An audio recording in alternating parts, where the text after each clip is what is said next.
Augie, this is for you. Texas has won the Big 12. Swing and a miss. Texas wins. They get through the regional without a loss. A ground ball up the middle. Hamlin throws to first. Ball game over. The Texas Longhorns are going to Omaha, Nebraska, and the College World Series. 2018 record 36th appearance in Omaha is behind us, but the excitement at the Dish is back. Texas returns a mix of veterans with an exciting group of freshmen as the Longhorns season and the road back to Omaha starts tonight. UFCU Disch-Falk Field, good evening everybody. Keith Moore along with Hall of Famer Greg Swindell. When you look at the 2018 campaign, for home openers always fun, but you sort of got to look back. It was an exciting year. We were not sure in the middle of that season what this team was going to be like. Boy, the second half of the year, though, they really turned it on. Yeah, they turned it on, and for the team and for Texas, it's expected to get back to Omaha every year. So to the pressure on them, I don't think there's any pressure on Texas to get back to Omaha. They know what it takes now. A lot of guys returning that went to Omaha last year. They know what it takes, and they know how to get back. You know, we talk about this Christmas Day to start the season. The home openers like New Year's Eve. I mean, there's no doubt. You get the chance to come back home, play in front of your home crowd. There's going to be a good crowd tonight. Now, it is moist and it's a little damp, but it's still, the weather's okay to play tonight. Oh, yeah, it's fine. I mean, like you said, Christmas Eve, New Year's Eve, whatever Eve, it's baseball. It's your home opener. I mean, the feeling you get as a player, you're just giddy. You wake up, it's a night game. You got all day to get this home opener in. For Texas, they've played already on the road. They kind of got the rust off, but always to put on these icy whites and come back to Disch-Falk and play is exciting. Yeah, you look at the scenario for this team. I don't think there was a question. There was some home building, some team building, being able to go on the road. You know, they left last Thursday. They got to work out on the road. They played 3 games. They went to Houston on Sunday night. They worked out on the grass on Monday, got to go to Roger and Debbie Clement's house on Monday night. So it was a week of building, team building, and that's what they did in that first week. Well, it's good for all teams. I mean, we both went through it at this level. At the next level, when you spend time with your teammates, you get to know them a little better. You get more comfortable with them, not just as a person and an individual. They're your teammates. You spend a lot of time with them, and for them, fortunately, they got to go to what I think is a Hall of Famer's house and enjoy the University of Texas art that he has over there in Roger. Well, I tell you what, Bryce Elder was just fantastic, folk, in his first start at University of Louisiana. He was just brilliant, and I loved what you said about him or what Coach Pierce said about him. Well, he says he has a little redneck in him. In the baseball world, we'll call it, he's a bulldog, he's a competitor. He's really working on getting better at his craft, and he says he uses he played competitive golf in high school, so he uses a golfer's mentality when he's on the mound, which when you're golfing, you take it shot by shot. On the mound, he takes it pitch by pitch. In that first game against Louisiana, it worked a lot for him. What a turnaround under the Coach Wazinski in 2018 for the Purdue Boilermakers. This is his lineup. You can see it from the top. They did go to a tough place, a ranked team in Southern Miss to open the season last weekend. They had the lead, Greg, in 3 ball games in the 6th inning. All 3 couldn't come up with a victory. But this is a lineup from top to bottom that can do some different things. Oh, they can do some damage. I mean, you see it starts right there with Cole McKenzie at the leadoff spot, but then you go down. Zach Fash is off to a hot start, and Skylar Hunter as well. He can provide some pop in the middle of that lineup. Cole McKenzie will lead it off. The left-handed hitting first baseman from Billings, Montana. He will step in the home opener. First pitch, check swing, fouled off for strike 1. Emotions when you play on the road, you get that first game out of the way, Greg, but the second thing is to come back home. So you got to sort of rein in your emotions a little bit early in the game. On the ground, Littles has it for the out. Yeah, a lot of people, a lot of players in particular can get too amped up, too juiced up. You have to learn to control it. And for Bryce Elder, he's an easygoing guy. I mean, it's hard to get words out of him, that says David Pierce, but when he's on the mound, he is 100%, like I said, competitive, working at it to get better, and throws. I mean, that first game against Louisiana, the ball was down. The first hitter of the game, you already see the sink worked. You got the little ground ball to third. And the cutter, it's another really good pitch. I thought he was exceptional with that too, Greg, in that first start. And in the last part of that whole scenario is this is only the third start of his career. Another one on the ground to Reynolds. 2 quick outs.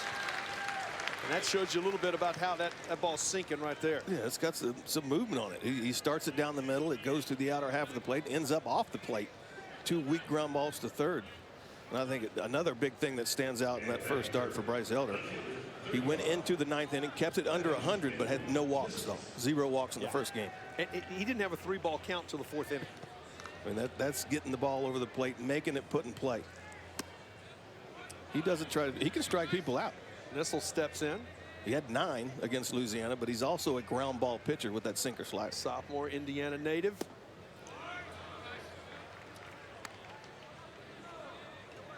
Neither one of these teams have scored in the first inning of a ball game. So you look at that scenario, trying to get their offenses going early.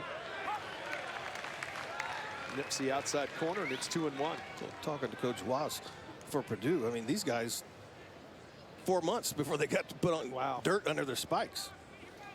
And he's so honest about the fact is, you know, I really don't know how to help him some because he's a Southern California guy. He's used to being outside. These guys playing in inclement weather at the time, they just get no activity outside. Everything's indoors.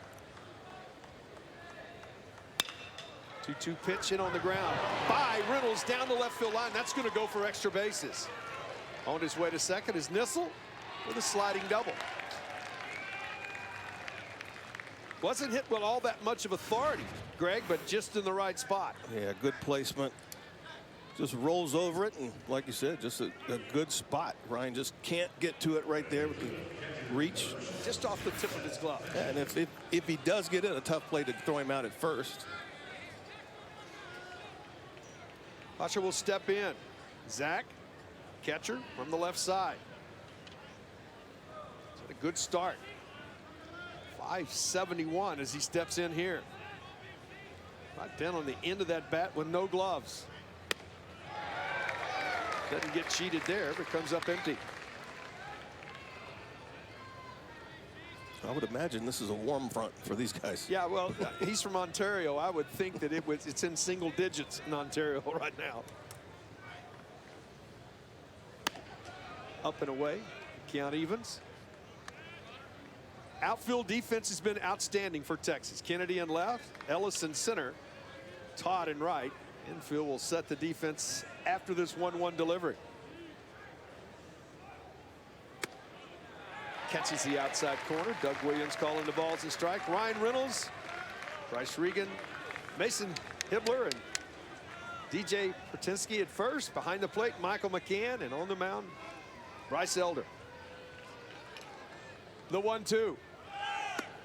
Off speed, throw to third, not in time. Stolen bases. Nissel gets a good jump. Not much McCann could do that. With that, he got a running lead from second base. Yeah, see the infielders, neither one close with 2 outs and 2 strikes. Gets a big lead, gets a bag. Want to make it happen here. Here comes the 2-2. Got him with a breaking ball. McCann to first, in time on the strikeout. So little cutter right there, zonk from Elder. Gets a double, leaves him stranded at third. The horns are coming up. Always a time to teach. In his 3rd season as the head coach, David Pierce spending some time with Michael McCann, his senior, talking about pitch selection right there. And his lineup, it's been one that we've seen on a pretty regular basis. This is the opening day lineup. It's that way again tonight against the right-hander. And boy, I tell you what, 2 guys that have really done their job. Duke Ellis, he's got to be leading the nation in walks. I mean, he's been on base, it seems like, every time, and he's still hitting .330. And Austin Todd, both of them really have done an outstanding job at the top of this order. Yeah, this is Austin Todd with the RBIs, but those table setters right there, Duke and Eric Kennedy, 2 guys in that top of that order that Coach Pierce really likes. And they're going to be heading up tonight against Dalton Parker, like Bryce Elder, making just his 3rd college start. A high arm slot guy, a lot of experience, but a lot of that experience has been out of the bullpen. Yeah. Making his 2nd start of the season with 4 innings and give up 5 hits in his first game against Southern Miss. 3-pitch mix, a fastball, curveball, and a changeup. And strikes, you know, there's one of the things that Coach Watts talked to us this week on the phone, and then today visiting with him. He said, you know, our guys have got to compete. They were trying hard. They just got to compete within the strike zone. And that will be very important, and we'll watch that in this game because the guy coming to the plate right now, Duke Ellis, I'm telling you, has had a great eye. This guy's reached at least twice in every ball game this season. Now you get a head coach, a lot of times they're not going to make excuses. But, I mean, us, that we're ex-players and we know teams that have to be indoors a lot, it's hard to get out there. You've been in a shell, a bubble for 4 months. No depth perception. No depth perception. Even throwing. You haven't been on a dirt mound. You've been on an AstroTurf mound. Everything comes into play, and now you should see better results. Their second series of the season and second start of the season. Got in town last night, time to work out, to get outdoors. The 1-1 way upstairs. Coach was saying one of the big things is pop flies. Yeah. In the bubble, you can hit them 50 feet in the air, maybe. Well, I don't think you can get 50 out of it. No, out here, they're going a lot higher than that. And you got the wind, and you got everything. Threw the fastball by him right there, and a good one. In a good location, tied up Ellis, and the count evens. Senior from Nacogdoches.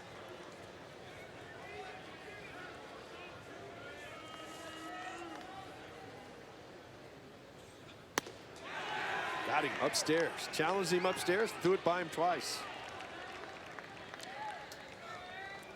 As Eric Kennedy will come to the plate. Freshman from Florida. Big blow already this year. A 3-run opposite field home run. One of the brothers 3. As Ben and Nick have preceded Eric here at Texas. See, they're the dad strength coach for the Tampa Bay Buck. You can see it in this kid. He looks like a fullback. Yeah. I mean, his legs are. I would think they would have any problem doing their lifting. Your dad, a strength and conditioning coach.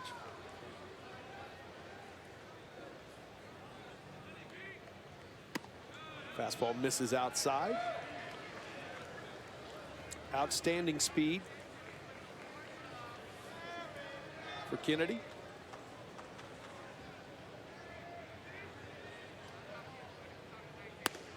Upstairs, and it's 3-0. Greg, when you started, you started all through college, but your first start to your second start had to be a huge difference. There had to be some things that you knew, and the 3-0 tried to aim it and missed downstairs. 4-pitch walk. Longhorns have a base runner, but going back to that, in football, you hear football coaches talk about, it's a great difference between game 1 and game 2. Well, is the same thing for a starting pitcher, that first time out to the second time out? Well, you learn probably maintain focus more. I mean, the first game you're amped up. First inning, especially of these games, you're amped up. You just have to remember to breathe on the mound. But he should feel more comfortable out there being his second start, but also his second start is here in Austin against the Texas Longhorns could make it a little more uncomfortable. Yeah. At the dish, as Austin Todd steps in, off to a fantastic start from the junior from Round Rock. As he has done a great job. He has been that offensive producer. You can see the 5 RBIs. Then you got a 444 clip. Good pitch to run on right here. Kennedy with excellent speed and a good lead. I think any pitch is a good one for Kennedy to run on. Not going. Pitch catches the outside corner, and the count evens. Sometimes you'll get a freshman to come in. I mean, now that David Hamilton's injured for the year, he's the fastest man on the team, in my opinion. You have to learn at this level to become a good base runner. And how do you learn? You learn by just taking off. Taking off. Yeah, you got to go. Throw over, back in safely. I think from top to bottom, this team, even though you lose a guy with tremendous speed in Hamilton and a good base stealer who was, experienced at it, I still think this club has a great art. You see David right there, recovering. Achilles injury. Misses downstairs. But I still think this team's going to be able to steal bases. Oh yeah, Duke can run. Kennedy can run. Mason has speed. Todd can run. Austin Todd can run. Hibbler can run. So there goes the runner there. Swing and a miss. Can't get it out of his glove. They're going to send him back to first base as it's interference on the swing. We'll get a chance to see the replay right here. Take a look. Looked like a hit and run. Ball's up out of the zone. Austin can't reach it. Watch the follow through right here. He does get him right there on the glove. Good call. Well, Greg, my understanding is why wouldn't there be an out there if there is interference with the throw?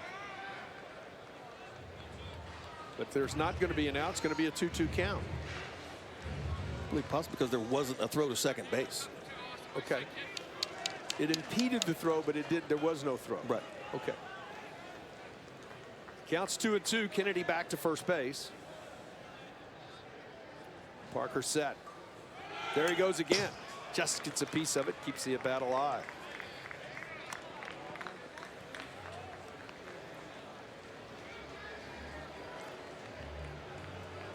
So Kennedy getting his sprints in. See him taking a few breaths. Back to back, about 70-foot sprint. It's just getting loose. Parker set again. Throw over, back in safely.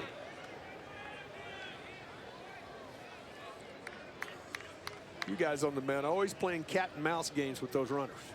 Well, when you have that type of runner over there, yes. He's already tried to get you twice. Throw over again. And as a hitter, Greg, I can tell you, I'm saying spend all the time you want with him over there, because eventually you're going to make a mistake to me. Well, and that's what pitcher here, he's got to, and every pitcher has to realize, if you throw over there a few times, your focus has to get back on the batter. I hated continuing throwing over there because, yeah, sometimes you lose focus on who's in the box and you throw it in the dirt. Down to second. And Kennedy's got a bag.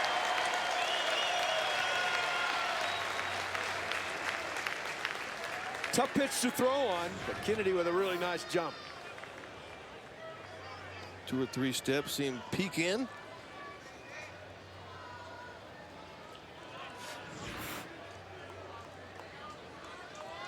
So both teams with a runner in scoring position with one out here now, and a 3-2 count to Todd.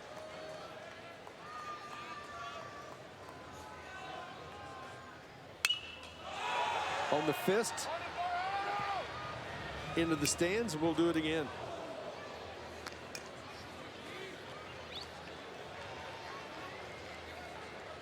We were talking about getting outside, the adjustment, the communication of fly balls. You know, Purdue again last night under the lights here, we're doing a lot of fly ball work, communication work. Well, tomorrow will be interesting because it's supposed to be blowing pretty good tomorrow. Oh, upwards of 30. Payoff again to Todd. Inside step move. Kennedy back in.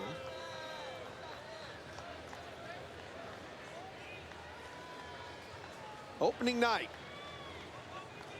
UFCU Disch-Falk Field. Home opener.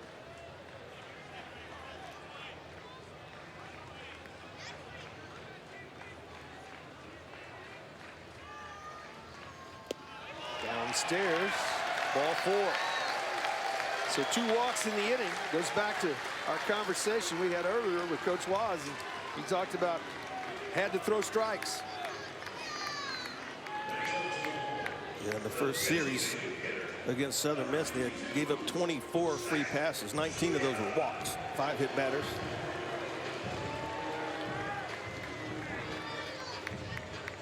Oh, that's difficult. There's no defense for it. 24 of the walk, 19 of the relief pitchers. So the starting pitchers did a good job of not giving the free passes in that series, but tonight, 2 so far. Zubia steps in. Breaking ball, misses downstairs for ball 1.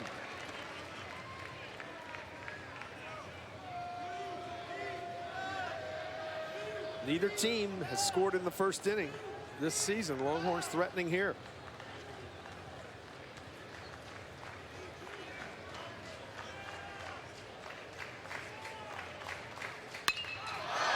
Ball hit well to right. At the track, looking up. I think this ball hit off of the wall. They're going to call it a catch at this point. This ball looked like it hit off of the wall into his glove. Ball stayed in the ballpark. That is a fantastic play by Sage in right field.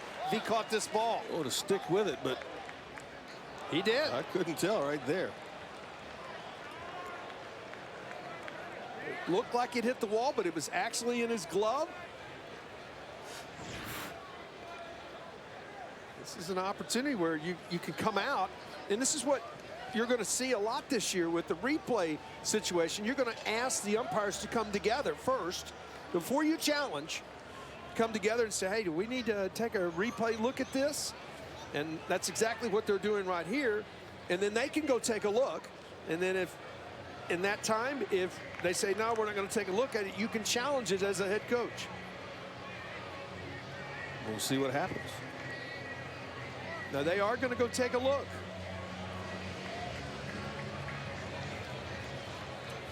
Again, an out. This is one of the first times the Big 12 has used this review. There are 12 things that you can review in a baseball game, Greg. Get a chance to see this one more time as he goes up. When it, by the naked eye, it looked like it hit the wall down into his glove. Right there, looks like it hits into his glove. Yeah, it looked awkward because he hit the wall and then started to go down, where it gave the impression that it hit the wall and came back down in his glove. But we got a good look at it right there. Looks like he caught the ball to me. Yeah. When it first looked like it came off the pad into his glove. Second time to look at it, looked like it was into his glove. Great camera work by our guys right there, showing that ball landed in his glove. But getting back to the review, there's actually 6 things that can be reviewed. You can go out and review. You know, a batted ball, whether it's fair or foul, is one of them. Obviously, ground rule doubled home run, catch, no catch in the outfield, fair or foul territory on that. So that would be why they could go out without a coach's challenge, and it goes all the way down. And then there are coach's challenge that you can use, force plays, tag plays at all bases. Here, and they come out, and they're going to say he's out. So the replay system worked. That was a fantastic catch by Sage in right field. And Zubia just missed hitting it out of here. If there's the wind is blowing slightly in from right and right center. That held it up. I got clarification on the interference call. It was in the backswing of Austin Todd, and if it's in the backswing, it's called a weak interference. The ball is declared dead at that point. Okay. DJ steps in. Runners at first and third for Texas. Good speed on the base pass. Breaking ball. Misses inside for ball 1.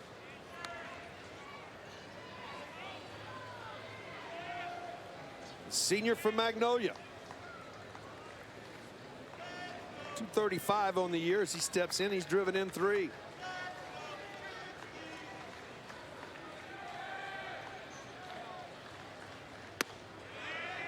.1-0 breaking ball over the top in their first strike.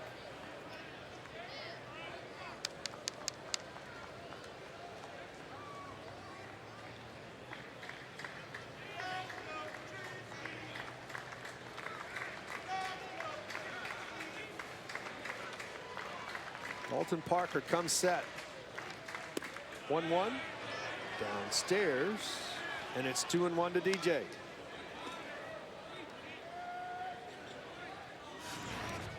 This is a pretty good pitch right here, Zonk. I don't know where that pitch is. I know as a hitter, I'm glad it's called a ball. We always seem to differ on those. Breaking ball misses outside. I gotta have that. Oh, yeah, as a pitcher, you gotta have that. As a hitter, I'm going, oh, I'm 1-2. No, I'm not. I'm 2-1. And on the other hand, you're like, why aren't you swinging? That was right there. Todd may be off with this pitch from first. Good running count here. 3-1.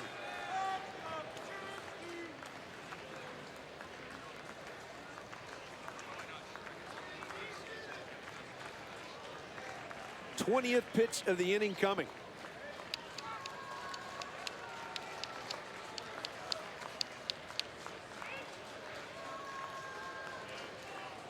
Steps off. Todd back to the bag.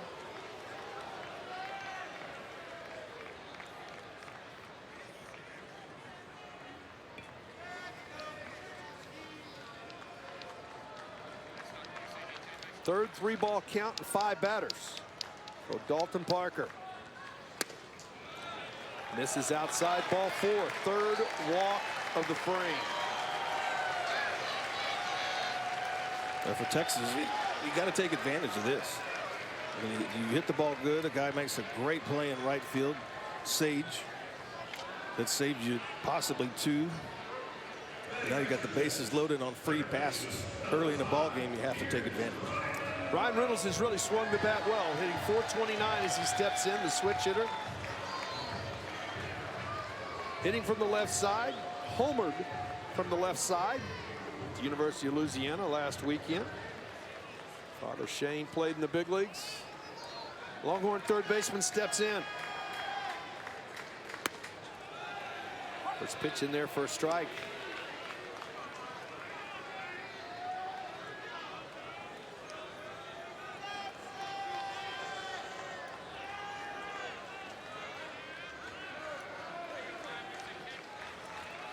Nowhere to put Reynolds. Parker set. On the ground, in the left side, into left. That'll score 2-0 Texas.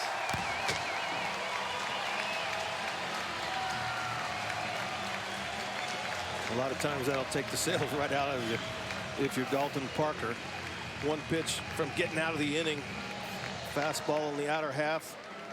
Great job right there by Ryan Reynolds. Keeps his head down, right on the ball, puts it in the 5-hole, scores a couple runs with 2 outs. Well, he's just off to a fantastic start, using the whole field. Doubled on Tuesday night at Rice, the other way, left-handed. And that brings Mason Hibbler to the plate. Senior. Transfer from Odessa College as he steps in here for Cypress, Texas.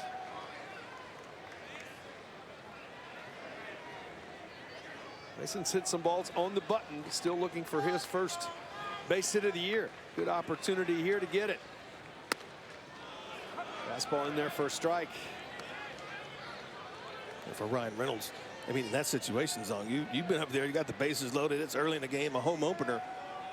You want to go big right there, but Ryan stayed within himself and just took what he could get, right, the base hit the left. The 0-1. Foul back, and quickly Hibbler down on the count. And when you're struggling, he's trying to get big. Yeah, but when you're struggling, it feels like as a hitter that you're 0-2 every time you go up there. And I know probably pitching, you're struggling, you think, man, I'm 2-0 on everybody. Can't throw a strike. Great crowd here tonight, making their way in. Cool.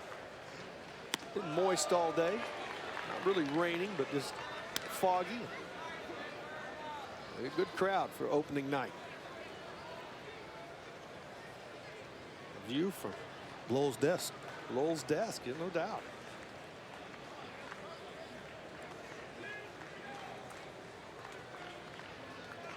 Mason looking to get on the board here. The 1-2. Popped up. Coming over is McKenzie, puts it away, and that ends the inning.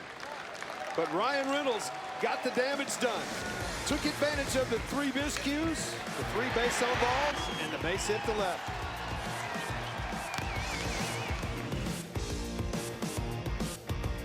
Longhorn Network is brought to you by Coors Light, official sponsor of the Texas Longhorns. Eric Raines talking to us right there. E-Ray. E-Ray. As Elder comes out, Elder for his 2nd inning of work, he'll be facing Skylar Hunter as Texas puts a 2 spot on the board in the first. Lashes at the first one, fouls it off down the left field line. Much different. You come out home opener, you're pumped up. You get through the first inning and your team comes up and puts 2 spot on the board. Well, it's big. It's big for Bryce Elder, big for the Longhorns. But I think you see why coming out hacking first pitch. You know Bryce is going to throw strikes. He hasn't walked anyone all year.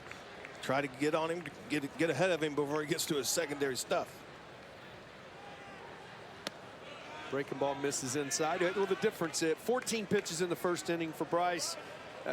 For Dalton Parker, 30 pitches in the first, 14 of them for strikes. So walks. Much different. 2-1 pitch in there for a strike, and the count evens.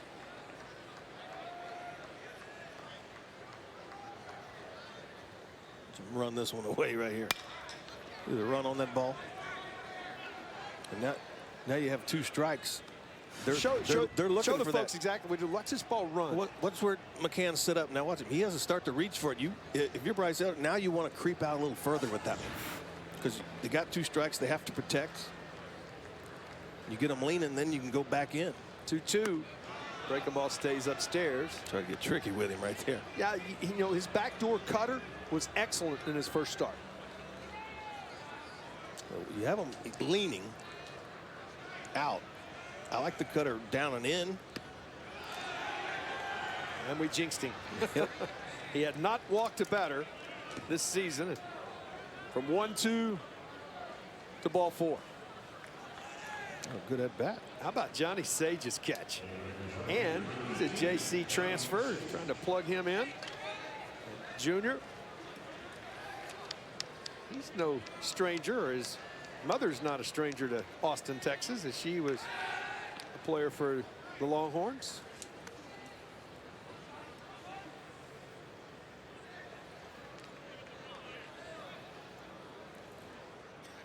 Hunter with a good lead. Outside corner for a strike. You can see Purdue trying to match up. Greg, you've seen that a lot of times where you have to go find some folks to plug them in when you're still not their full. They don't have their full complement of all their people in yet. So they had to go find some JC players. Third year for Coach Waz. Lost a lot. They lost their top home run hitter. They lost a lot of people from last year's team. You have to go out and find someone. Texas did that with Petrinsky and Duke Ellis last year. Brought them in. Coach Waz doing the same thing and getting production. Oh. Mateo Boki, another one for Texas. They were Mason Hibbler. They were 16-16 last year at one time. Found a way to win 21 of their last 26 to get into the postseason and make their first regional appearance. And I believe there's going to be a balk called right there. As down to second base goes Hunter on the foul ball. So a balk called on pitches does not count.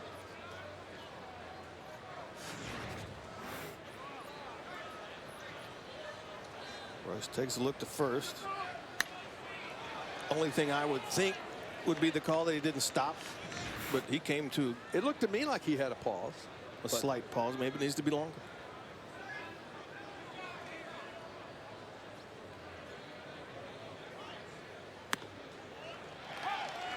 So it's 1-2. You would think, well, it was 1-2 with the foul ball. The pitch does not count.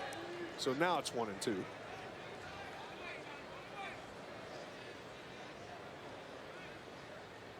Sage steps back in.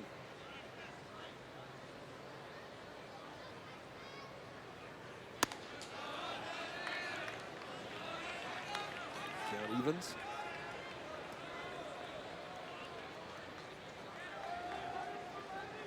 New arrangement this year in the scoreboard. Scoreboard different. It's been the same scoreboard in left center field forever, and that's now the video board.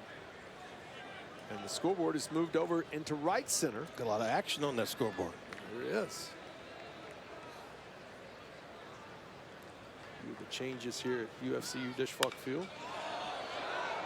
Foul back. Also activity down the right field line when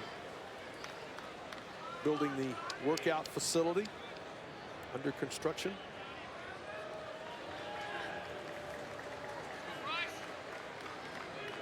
Rice set again. Off of the fist. Hibbler has it. Productive out though. as Sage moves Hunter up to third.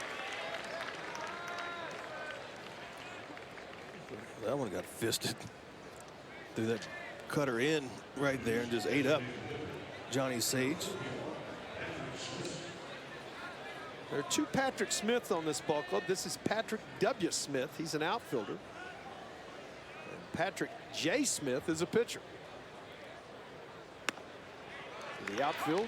That's the one you're the talking DH about. Tonight. Was working in Louisiana, that backdoor cutter. Yep. El Dorado, California. True freshman.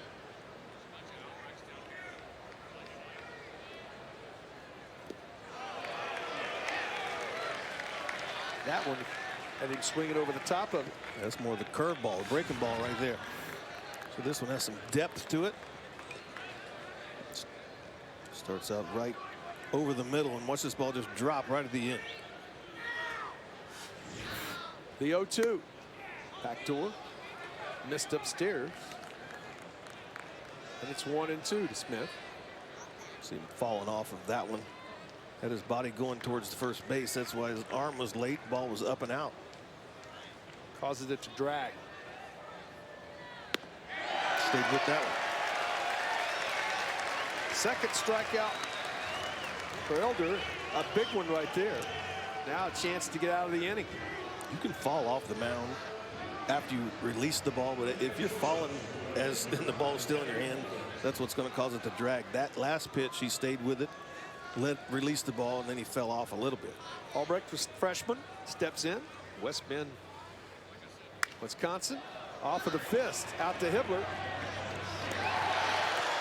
And Elder pitches out of a leadoff walk and a balk. 2-0 Texas. It's like Christmas Day if you're a baseball fan. LSU is ranked #1 in the country. This is hit home.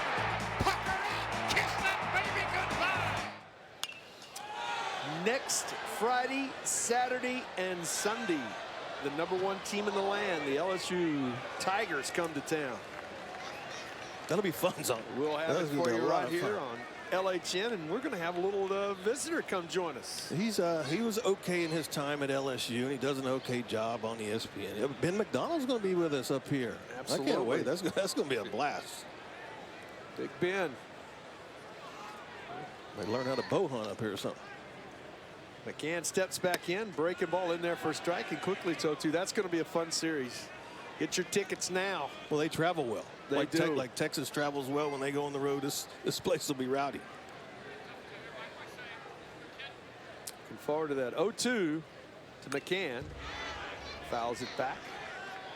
1-2. Dalton Parker out for a second inning work, but really threw a ton of pitches. Like we said, 30 pitches in the first inning, only 14 of them for strikes. You got 36 innings to get out of your team. You need some length out of your starters.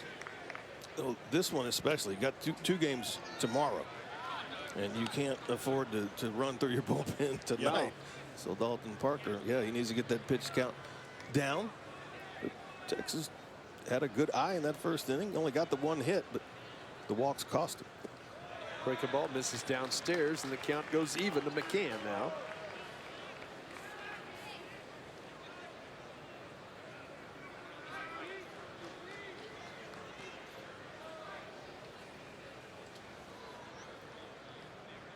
Two-two delivery. Hit pretty well to center, but playable. Hunter under, puts it away for the first out of the inning. That brings the true freshman to the plate. Sure, it's a little cool in Amherst. Well, from Amherst, New Hampshire, but played his senior year down at the IMG Academy in Florida. Really touted kid coming out of that academy. Got some real good skills out there at shortstop. He's very good so far. He's listed as a switch hitter. Greggy's been hitting right-handed the entire time here. I think he feels more comfortable. And right now, they just want him to get comfortable at shortstop. Obviously, you're replacing an All-American type player and a guy like David Hamilton.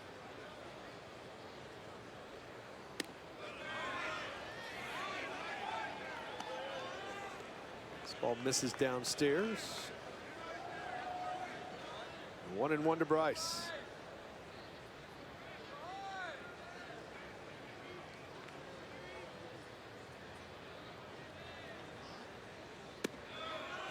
Good pitch from Parker that time.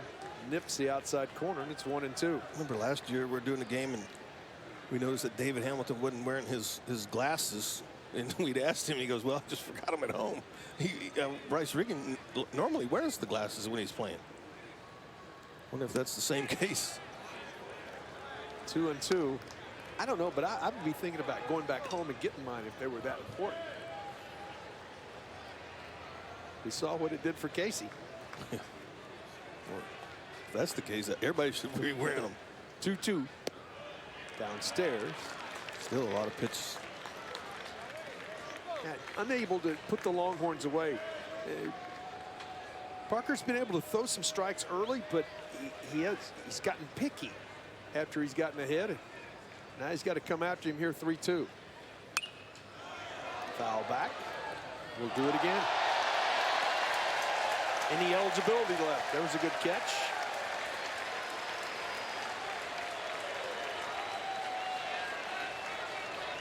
Young lefty up there with the grab.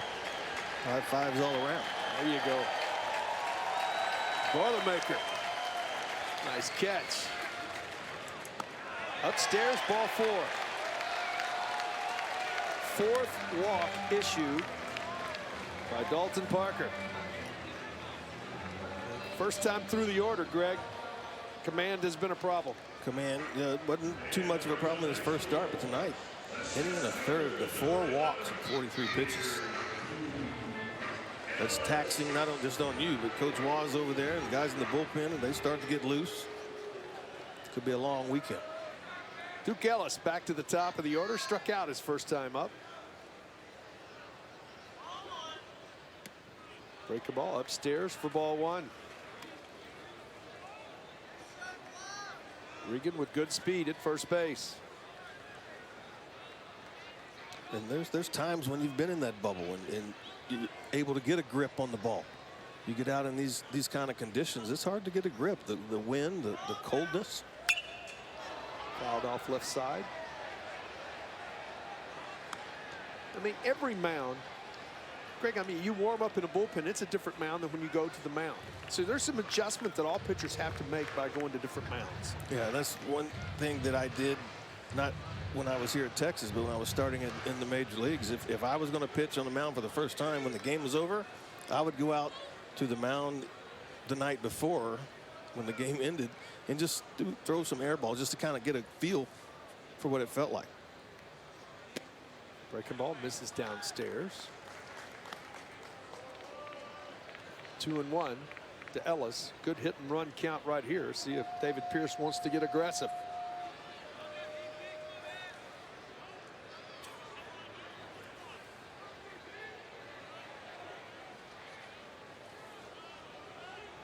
Parker set.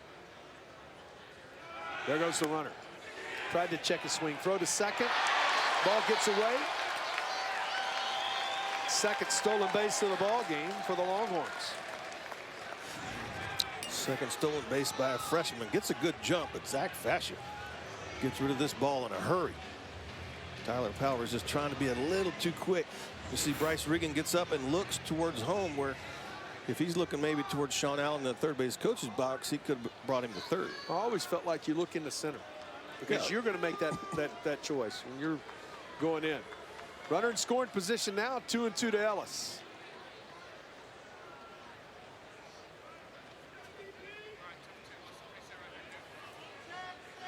Slight breeze blowing in from right center. On a night where it's cooled off a little bit. But the moisture staying away.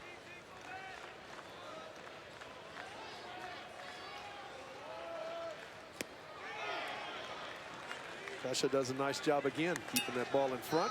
And the count goes full. Seems like we've had a full count to nearly every Longhorn hitter. Throwing 48 pitches in the third. Pretty good chance.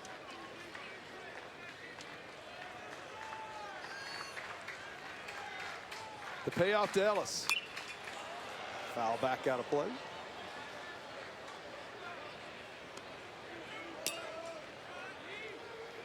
You know, 7th pitch of the at-bat coming, you know, you lost an awful lot of your pitching staff after 2018. Obviously, your Friday night starter, your Saturday starter transferred, your record-breaking saves leader. So that's an awful lot. Sound familiar? Yeah, it does. Nolan King and Chase Sugar. On the ground. Across the diamond in time. Andy McGuire. Oh, yeah. Led the team in saves. Josh Story led the team in appearances. Yeah, a lot of similarities in that. Even if you go to the offensive side. Purdue lost their top RBI and home run hitter. Texas lost their top RBI and home run hitter. Yeah. You've got a lot of arms. It's just a matter of getting those guys out there and getting them comfortable as Eric Kennedy steps in here. And that's the biggest difference in between Purdue and Texas, right? Texas has had the opportunity to be outside and throw. Yeah, so has Purdue. They've been in a bubble, but it's so much different when you can do it on your field and have inter-squad games and throw against hitters in this environment. I used to hate to hit in a tunnel. You got no awareness. On the ground is short. Offline, but they do get the tag to get Kennedy, and that ends the inning. Longhorns threaten but do not score. Through 2. Texas up 2-0. Purdue Boilermakers, since Coach Blas has arrived, has really turned the corner. 38 wins last year, an NCAA appearance. Did an outstanding job. 21-5 in their last 26 ball games. You look at that, you can just see this team and the league itself. There's no doubt that the Big Ten making huge strides in baseball. Purdue trying to build on that appearance in 2018. Indiana coming here for the regionals last year, playing in Austin. The year before Waz got there, they won 10 games. So he has it heading in the right direction. Still waiting, you know, on his recruiting class. You know, it's his 3rd year. They're waiting where it's. I mean, no offense to what's gone on, but he's waiting on his guys that he's recruited and bringing in. Yeah.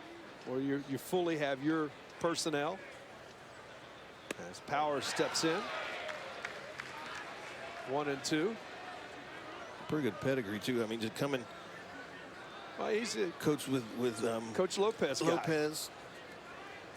Winning a national championship as a player.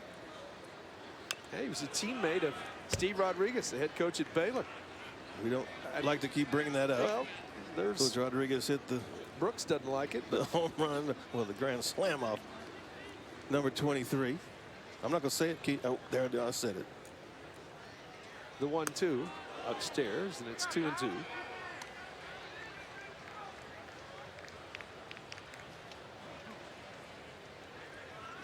Sophomore, hometown boy, Lafayette.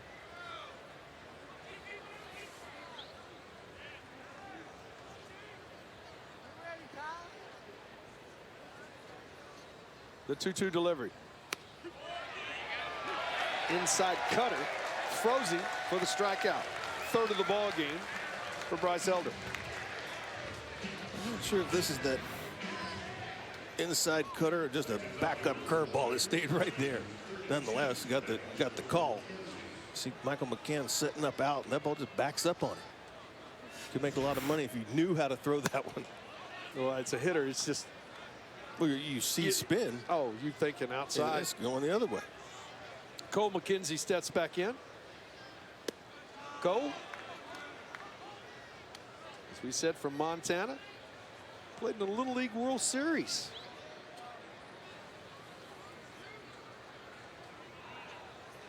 Oh. 2-0 upstairs. Played on that team out of Billings that made it to the U.S. Championship game. Yeah.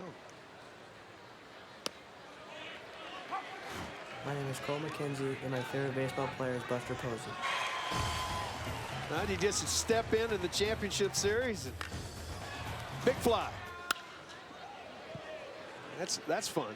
Get to go to the championship game in Williamsport, and then you get to that game, and then you go yard. Yeah, California buzzsaw got them though. 10-2.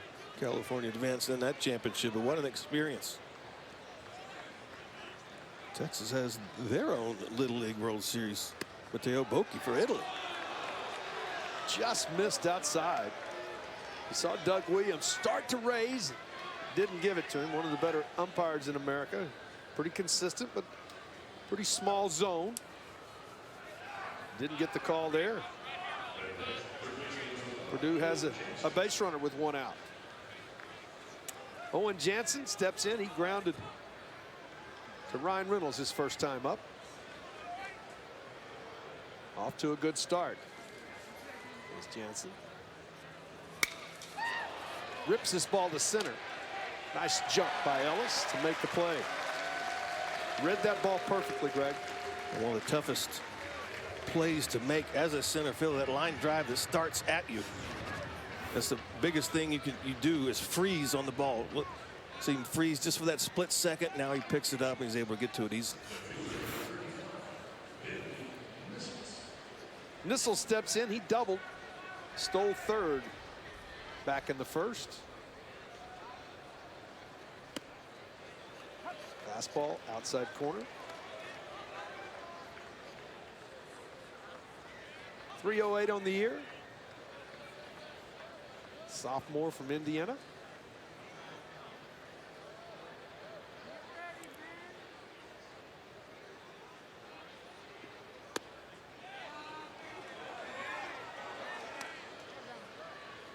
Price has done a good job of moving the ball in and out and hitting his locations. Very few times has he tried to hit something away and then he's missed in. He's in the area of where he's trying to throw it. He's comfortable. I mean, you have a start like he did against Louisiana, it just builds confidence in you. 1-2 now to Nissel. You know, they saw something in Bryce. I mean, they got him here. He pitched in relief. Most last year made one start, but David Pierce at the alumni game said, you know, he's vying for that Friday night guy right now, and it caught me by surprise because I'm really thinking Blair Henley or someone like this, but they really like what they've seen out of Bryce Elder, and it's paying off his first two starts. And his arm strength is there where he did not fall off. I mean, he didn't go over 100 in his first start of the year, but he was still very effective into the 8th and 9th. Yeah, he was in command that entire ball game. We talk about stressful innings, stressful pitches. He didn't have too many stressful innings. Nice piece of hitting there. Second hit of the night for Nissel. Does a nice job keeping it short and quick. Boy, does a nice job getting his hands inside here, Greg. You can see him on top. Watch him pull his hands right in. Get that barrel to the ball. When you got a sinker coming in at you, you have to do that. He still didn't hit it too strong, but enough to get out into center field. Second hit of the night for Nissel, second for Purdue. David Pierce with a quick visit to the mound. See the pitch count, 19 outside the zone, 30 in the zone. I think they're working about spending this week really talking to a lot of these young guys about 1-2 and 0-2 pitches. About if you've got a plan, you know, go to that plan. He just didn't get the ball in. He was going back in with the sinker and just left it up. Yeah, I mean, and credit to Nissel. I mean, drops it in his hand. You called it on the replay there. But if it's where he wanted it, it would have been even more.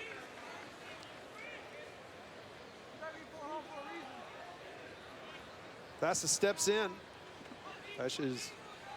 Zach is 0 for 1 in this one, but off to a great start. 500 on the year.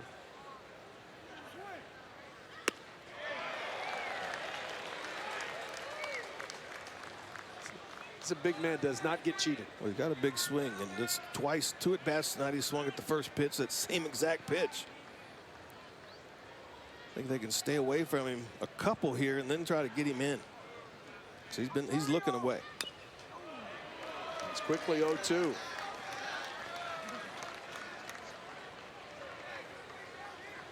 Nissel's 2 hits tonight.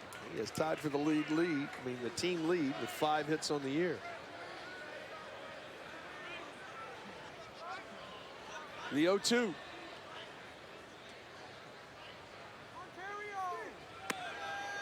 There go the runners. Throw to third. They got him.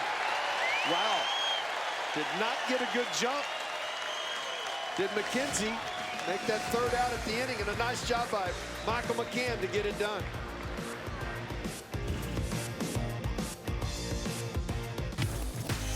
I've been itching to play again, and sitting out through the fall, watching your team go through all the workouts and you not being able to do and help those guys and play with those guys, you know, it's definitely fun to be back out there. He's been back out there with authority, too. He's really off to a fantastic start. It's a young man that only got about 18 or 20 starts, Greg.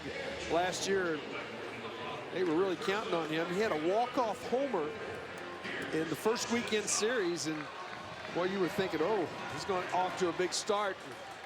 Thumb injury and a foot injury later in the year. Good to have him back and healthy. The injury bug just keeps catching up with him, and when he's healthy, we've seen what he can do. I mean, he hits the home runs, he plays great outfield, he's fast.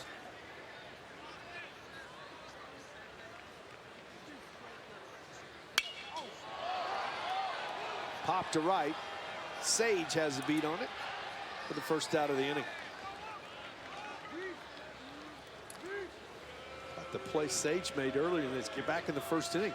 I mean, it's a 2-0 lead for Texas. They got 2 in the first, but it could have been a big inning. Could have been a huge inning.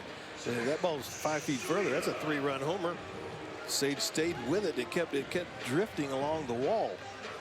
I mean, you say, how's it drift along the wall? Well, it got up so high that it did. The wind just kind of pushed it back along the wall.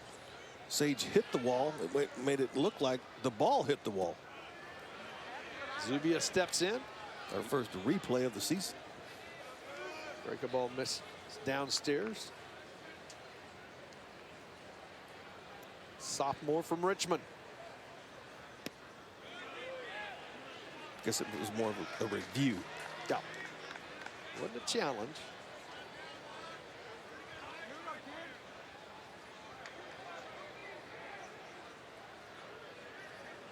Hitter's pitch coming here, 2-0 to Zubia. Upstairs. We saw Coach Pierce turn loose a lot of guys. That I like it right here. 3-0. See what happens here.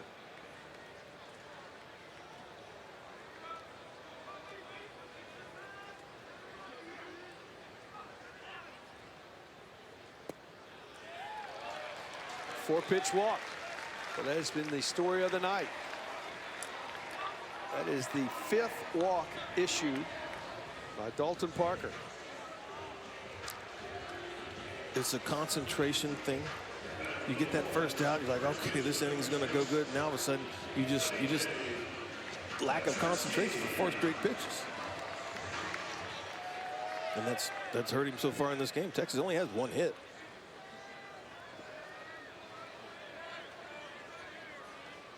DJ steps in, walked his first time up. Fastball upstairs, and it's 1-0. Is it something mechanical when you stop missing and here comes a visit? This is one of the things that you look for. Is there something mechanical that causes the guy to continue to miss upstairs? I mean, for the most part, yes, it has to be. But for him, I think it's more of a mental thing. He's just not concentrating enough and trying to get that ball over the plate. But a lot of times he's missing up. And I always say it, a lot of times to get back down in the zone, try the breaking ball, because you have to get out front. You have to release the ball, out front over your front side. Yeah. Right now he's standing up, falling off, everything's out of whack. Coach recognizes, goes out. Sometimes you need that too. You need somebody to come out and what's happening, but when somebody tells you. Yeah, change of perspective. First pitch strikes have been tough. He's been behind the last 5 Texas hitters. So over. Zubia back in. Must be expecting a hit and run with Zubs over there. He's sneaky wheels. Has he made it there yet? He just got back. Or has he made it into the club? I think he's got a bag. We'll have to look at that.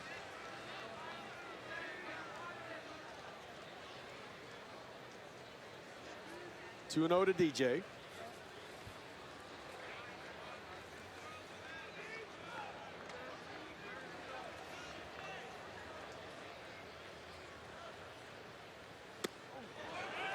Big swing and a miss.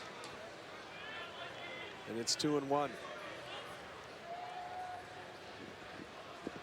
61 pitches already for Dalton Parker. He's a big, strong young man, but second outing of the year. I'm sure everybody on somewhat of a pitch count.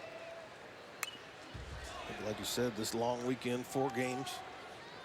Might try to extend him at 80, maybe 90. Yeah. I mean, right now he's on the pace to do that next inning. Nobody up and throwing for Purdue in the bullpen.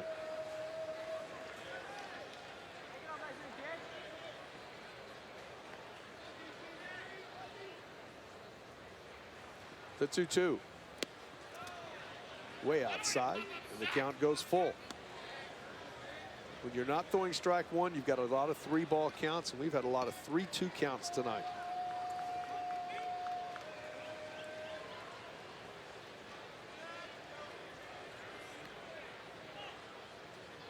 Parker set, checks Zubia.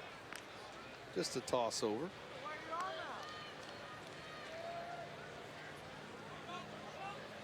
Don't know that you'll see him in motion here.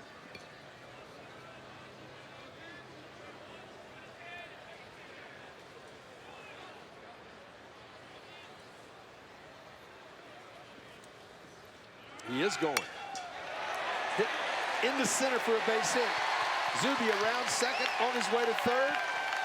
Perfect 3-2 hit and run. Longhorns have something going here in the third. Good job by DJ, just getting this ball. One handing it out in center field. Once Zach sees that it's going to drop, even if it's not going to drop, they're going to get him back at first anyway. And reaching a little bit, caught it a little bit out on the end of the bat by good extension to make contact. The man of the hour strides to the plate. Ryan Reynolds, 2-run single. The difference in the game right now as he comes back to the plate. He's been wearing glasses now when he comes to the plate. Could be a reason. Some of them don't wear because they fog up in the cooler weather and your body temperature.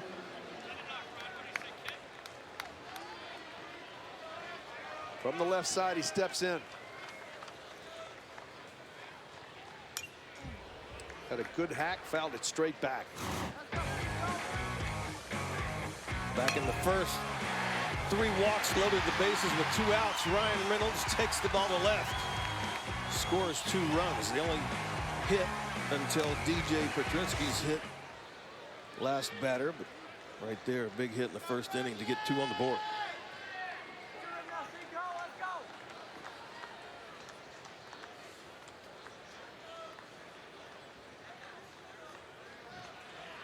Throw over. Texas 1 for 5 with runners in scoring position tonight. 2 for 6 overall with runners on. But the big blow, Reynolds, 2-run single.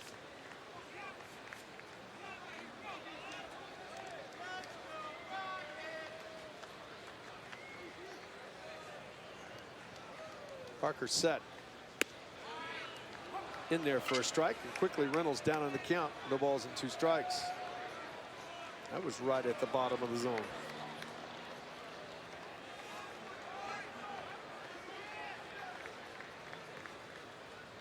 Hibbler awaits on deck.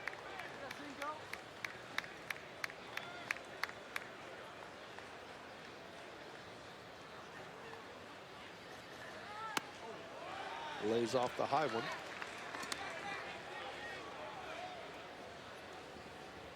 One and 2 now to Ryan.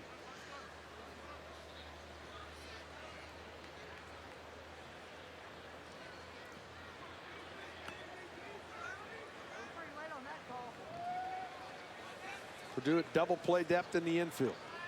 A lot of fastballs. I've got to try a breaking ball here. Something out of the zone, down over the plate.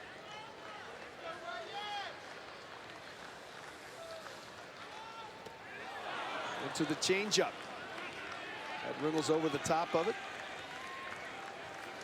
Second strikeout recorded by Dalton Parker. Not the breaking ball, but off speed. Good action on that changeup. Not only on the ball, but good arm action coming out of his hand. Yeah, you can see that hand really roll over it, get it to die. Hibbler strides to the plate. He popped up his first time up. Looking for his first knock of 2019.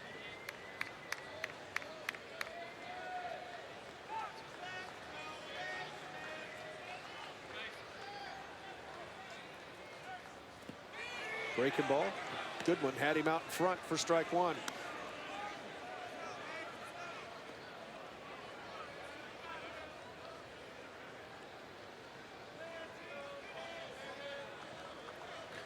When you're struggling a little bit, that word press comes in, and in your mind, will I ever get another hit? What comes up in your mind?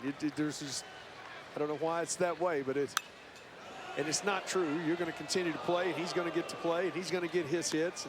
His numbers at the end of the year be what his numbers usually are. It's just right now, can't get that first one out of the way. And when it's going like it is, first pitch, and you you're call it again. Anticipating. I call it guessing. Yep. You swing at a bad breaking ball. In that pitch, the fastball was pretty much right down the middle, and you foul it off. And you're 0-2 again. Yeah.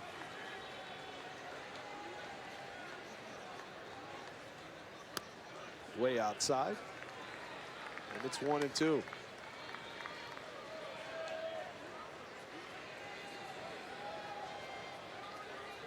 We got Brian on the changeup. The same count. See if he tries it again with Mason.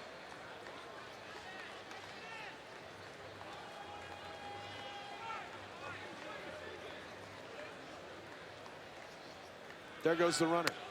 Fastball way outside, throw to second, not in time. Third bag of the night for the Texas Longhorns. Runners down at second and third with a 2-2 count.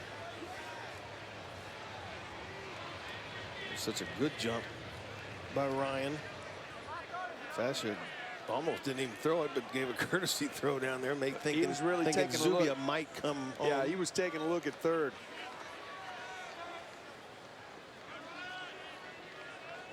Great chance to add on here for Hibbler.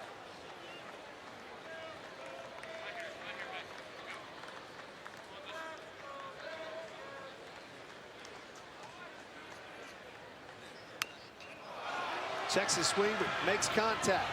Throw to first in time, and that ends the inning. Texas threatens again, but does not score. 3 in the books, 2-0 Texas. Elder was outstanding in his first start against Louisiana, going 8 innings, striking out 9. He's carried it over. The cutter, the curveball, the backup curveball. Has it working tonight. See there tonight, 3 innings, no runs, 3 strikeouts, 2 walks. He's faced 13 batters tonight and thrown 9 first pitch strikes. You got to get out in front. He does it again there. So 10 out of 14 batters he's faced. He's been ahead in the count. Working fast, throwing strikes, getting ahead. Rhythm. He keeps everybody in rhythm, yeah. Downstairs, the count evens. And I think next time he can throw the rosin back up there to Fascia first pitch, and he's going to be swinging at it. He's hacking, and he 1-1 downstairs, lays off of it. It's 2-1 to Fascia. 4-5-6 due for Purdue here. Trailing 2-0. On the ground, back through the box, into center. Third hit of the night for Purdue.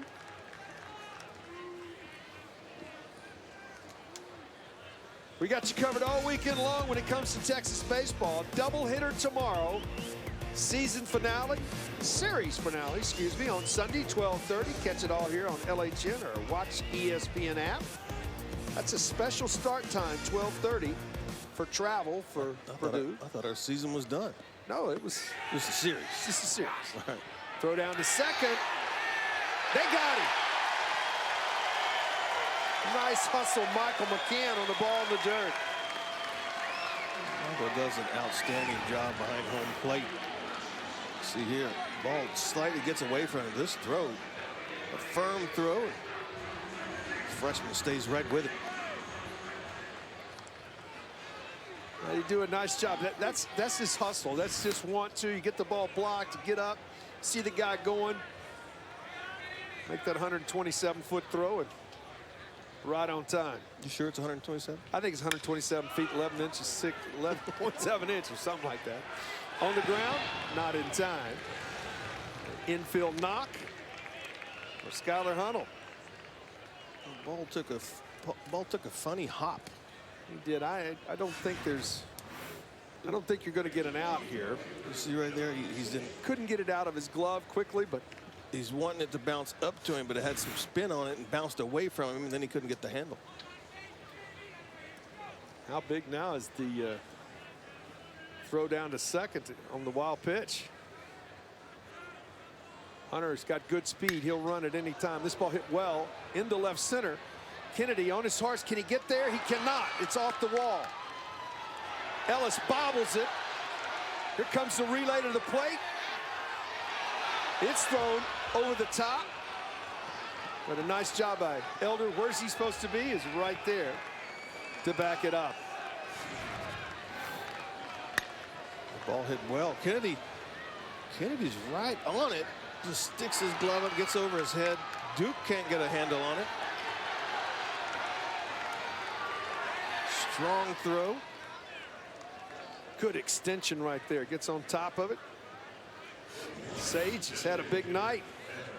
Purdue on the board. It's a 2-1 ball game.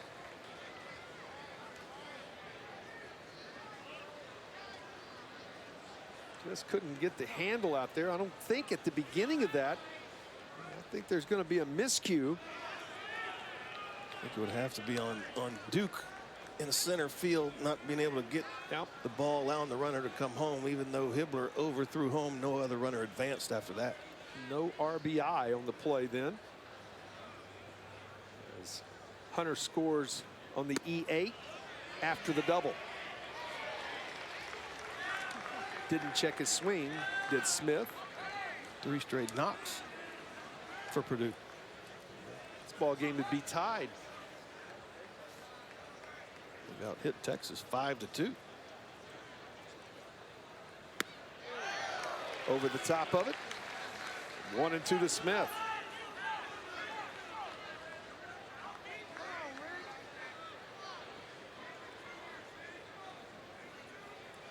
.62 pitches on the night for the Texas right-hander now. And he comes set.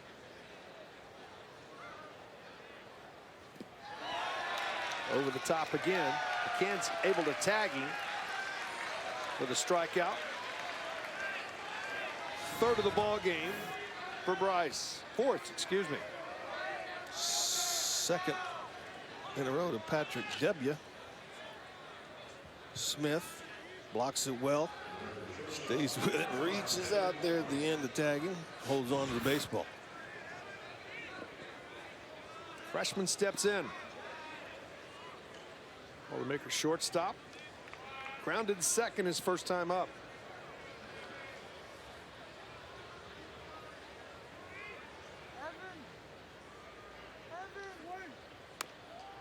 Tried to check his swing out in front of the plate. McCann gets it. Throw to first. In time. That ends the inning. Not before the Purdue Boilermakers get on the board. We're going to visit with head coach David Pierce when we come back. 2-1 Texas. Texas lead. We take this opportunity to go down into the Longhorn dugout and visit with head coach David Pierce. David, when you go back and sort of look at it, I'll let Greg talk about Bryce, but I want to look at offensively. Guys still taking really good, solid at-bats. You got to take what they're giving you, and right now, struggling with command, you're taking advantage of that. Yeah, I think he's struggling with command somewhat purposely. Not that he's trying to walk guys, but I think he nibbles, and he'll pitch at the top of the zone, pretty high spin rate kind of guy, and then low curveball. So we've had some good at-bats. We missed an opportunity in that last inning. And Bryce, I mean, I think he's carried over just the misplayed ball in center field there by Duke, but otherwise, Bryce again throwing the ball well. Yeah, just a pitch that we were trying to go in right there, and just I think he left it in the middle of the plate. But yeah, we got to handle the ball better in the outfield. last one, Coach. I mean, getting back home, this is important. Good crowd tonight. Yeah, it's great. It's awesome to be back home. We got good weather all weekend, and crowd is behind us. We appreciate it. Thanks for taking the time, David, and spending some time with us. Okay, thank you, guys. Home half of the fourth, Michael McCann will lead it off. It's interesting, you know, from that level, and he's talking about right there about, you know, he's just outside the zone. It's a little bit of his MO, you know, trying to get guys to go after that fastball that you can't get on top of. This ball popped up. First out of the inning. That is never fun when you've been inside for 3 weeks to a month. That was you get one of the last. A little higher than they're used to. Yeah. This ball gets up there. Owen Jansen under, then all of a sudden Evan Albrecht says, "No, I'll take it." And there's nobody happier about the fact that somebody else wanted it. That's why you love teammates. Yeah, that's an easier play for you than me. Okay, you can have it. Regan walked, stole a base, was stranded at third his first time up. Rips this ball to center. Regan continues to impress. Not only has he done all the things defensively, hitting only right-handed, he seemed very comfortable against right-handed pitching. You know, he came in as a switch hitter. That's right. I mean, he hasn't had that many at-bats right-handed, right on right. And that ball was off the plate. He showed some good extension right there. Plate coverage. A lot of young players might try to reach out and roll over it. Stayed right with it. Exactly right. He's done a nice job. Back to the top of the order. Duke Ellis 0 for 2 in this one. Struck out and grounded out. Breaking ball downstairs for ball one.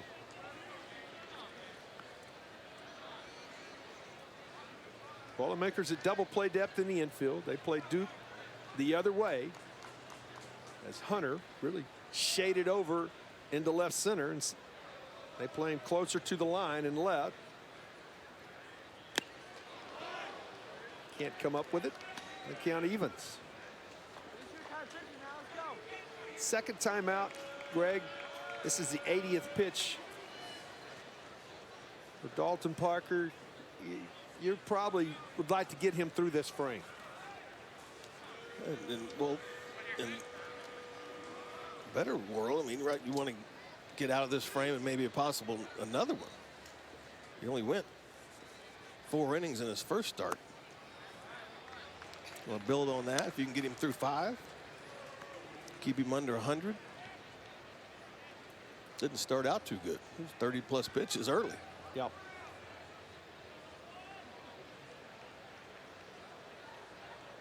Two and 1 to Ellis as he steps back in. Good hit and run count here. Regan back in safely. A lot of times when you see that pitcher shaking his head, it's usually the throw over after that. Yeah. Not too many reasons to shake off. Always love to see a pitcher go yes, no, yes. I know what's coming. Right.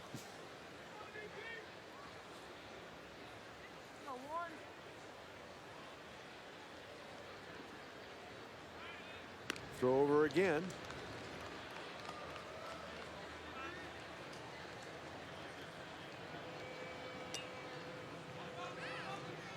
Absolutely still night here in Austin, Texas right now. Not a breath of air. Chilly.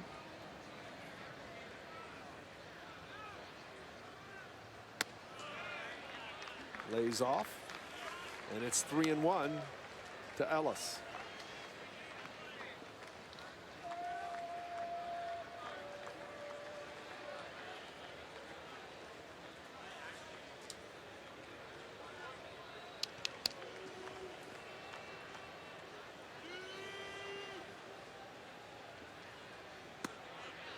Inside corner, and the count goes full. I would think Regan will be off with the pitch here. Coming into the ball game, Duke Ellis, Greg, had walked 9 times in 4 ball games, had an on-base percentage of .619 in the leadoff spot.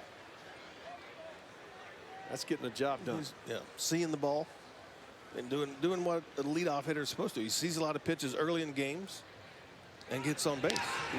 A little bigger lead, a little closer at first base. I believe Regan was going there.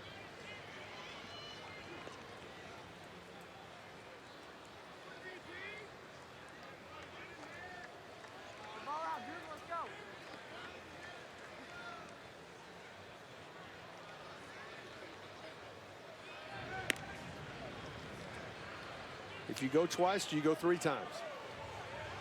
Well, if he would have earlier in the game, he would have got Kennedy. But I think yes. But again, you're taking your concentration off the hitter.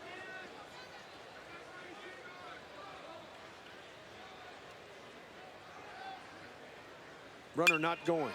Fouled off, back out of play.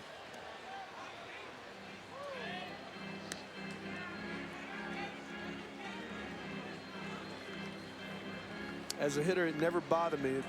I would disallow the guy at first and say, if you do whatever you want to do. If you're running, great. I'm worried about this.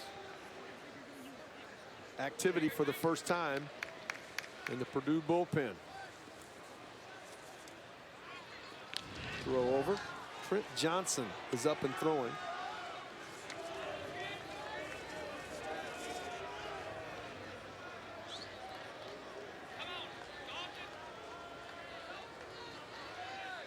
Parker looks in again, comes set. Already made 2 appearances in their opening weekend. Downstairs, ball 4. 10th time that Duke Ellis has walked this season. And here comes Eric Kennedy. Brothers 3. Ben right there. 14-16. Brother Nick came in, a big, powerful left-hander. Got drafted by the Rockies. Now little brother Eric, following his brothers here at Texas. That'd be pretty cool. Like all 3 being Longhorns. In Tampa, Florida, too. Eric has walked, stole a base, and scored, and grounded out. 0 for 1 as he steps in here. Tries to bunt his way on, bunts it foul. Caught Jansen back a little bit. Tried to use his speed. Eric Kennedy can run. Showed it a little early right there. Jansen came in. If he'd missed that, Bryce Regan could have walked third. Sure could have. Nobody covering.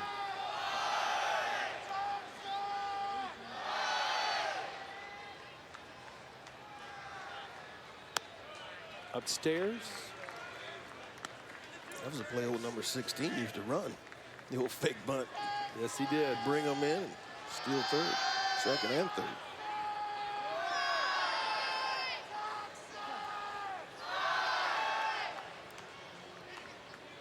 Kennedy digs back in with a 1-1 count now. Parker set. Off of the fist, foul back. Into the stands. And it's 1-2 to Kennedy. So we tell him how I judge that one perfect back there behind home.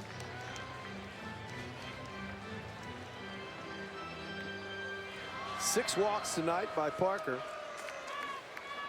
He had 2 in his first outing.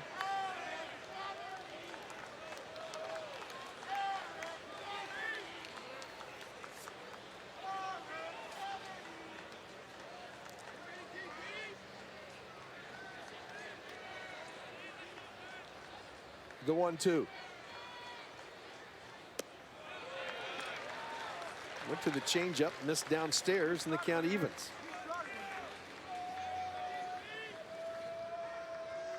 .88 pitches now in the ball game. It's been his second best pitch tonight, but when you're constantly behind, it's hard to throw those secondary pitches because if you don't want to continue to throw balls, you throw mainly the changeups and the breaking balls when you're ahead of hitters. Change up again downstairs. Nice job of Pasha to keep that ball from getting by in the dirt, and the count goes full. Now do you run them here? Kennedy is really difficult to double up.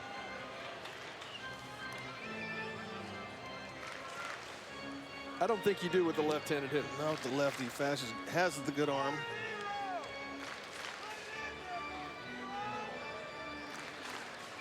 And you got your three-hole hitter coming up next in Austin Todd.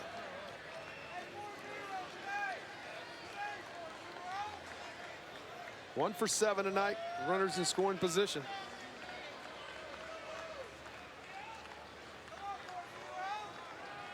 Inside step move.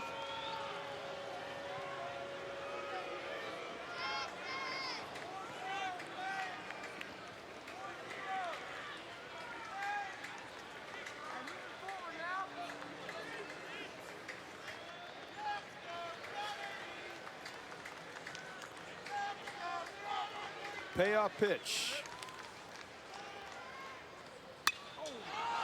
Popped up left side.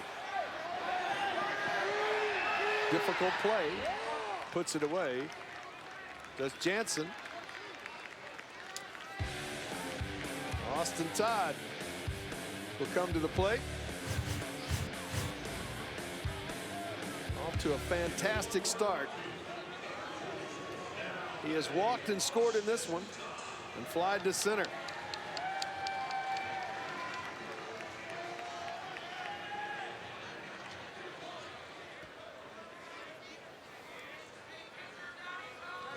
That could be all. Johnson's been warming for a while. See the numbers for Parker. 3 2/3 tonight. He's only allowed 3 base hits, 2 runs. Both of them are earned.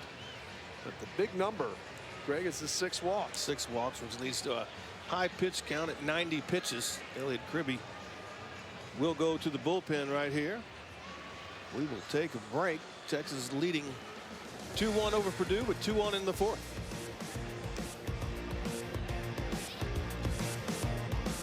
Welcome. Karen Aston and the Texas women's basketball team is in town tomorrow.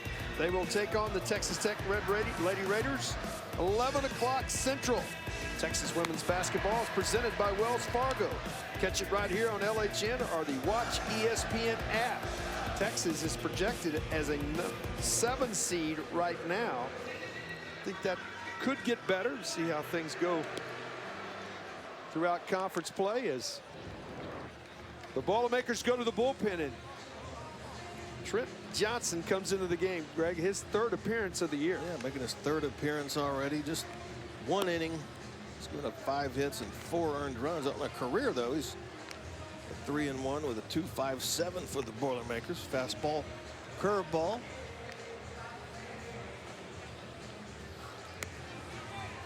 Indiana product, Crawfordsville. He comes on here.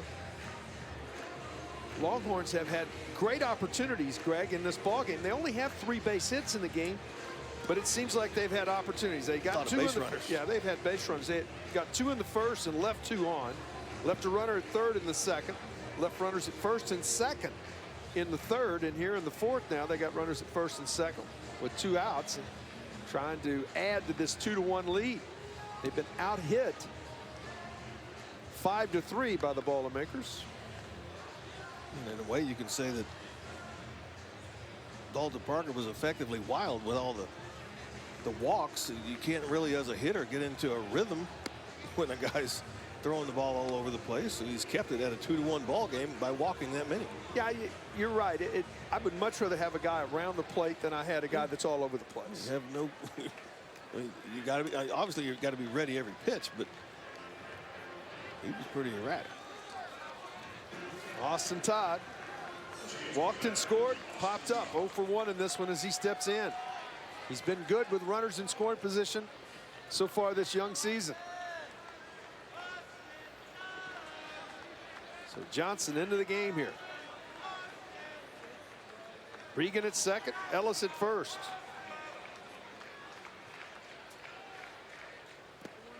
Breaking ball downstairs for ball 1.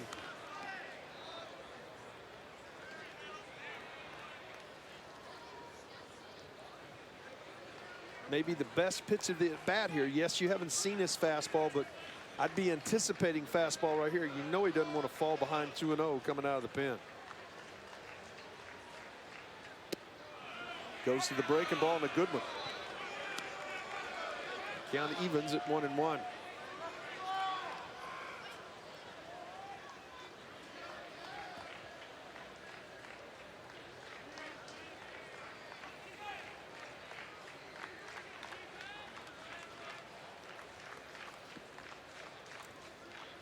Johnson set. Didn't get time. You could see Todd try to ask for time, but he asked too late. You can see the hand go up off the bat. Doesn't get it. It breaks your concentration. Got a breaking ball to hit, too. Yeah, that one stayed in the middle of the zone. 1-2 now to Todd. 3 straight curveballs by Johnson.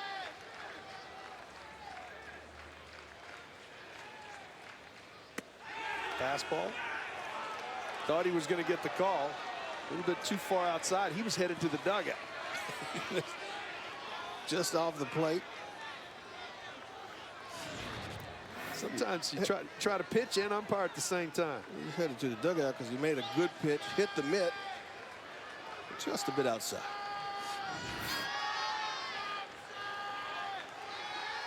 Two and two now. Breaking ball, rip foul down the right field line. Out of play.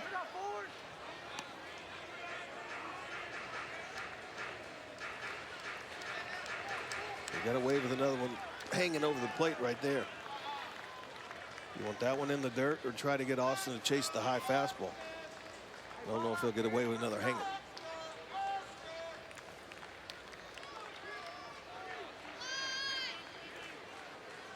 Play straight away and deep for Todd.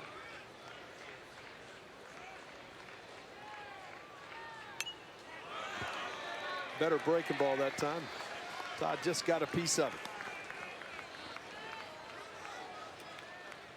7th pitch of the at-bat coming.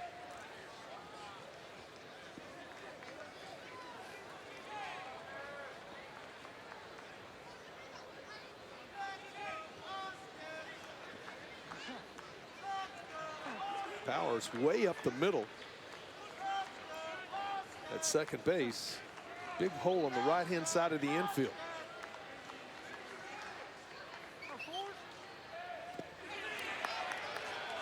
Checked his swing. Nice job of keeping it in front. The runners will be off here. Advantage Texas.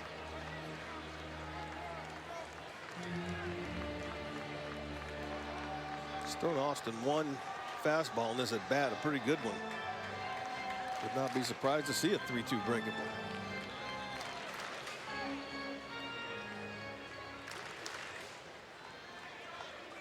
Eighth pitch coming. 6 breaking balls and 1 fastball to get to 3-2.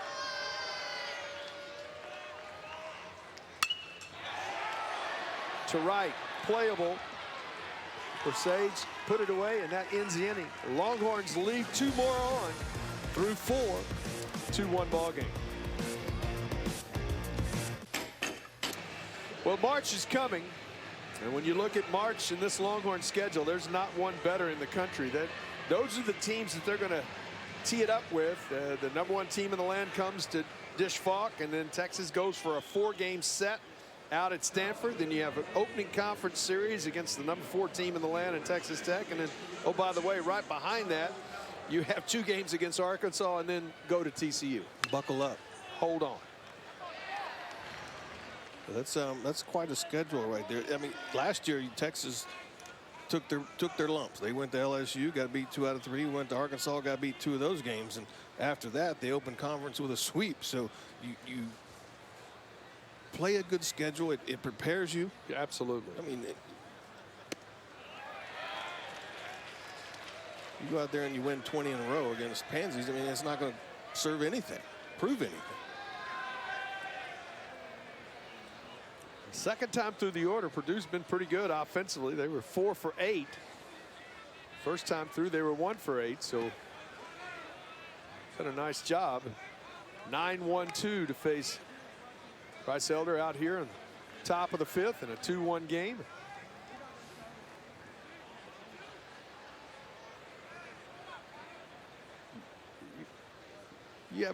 You got 4 this weekend with a team that made a regional last year in Purdue.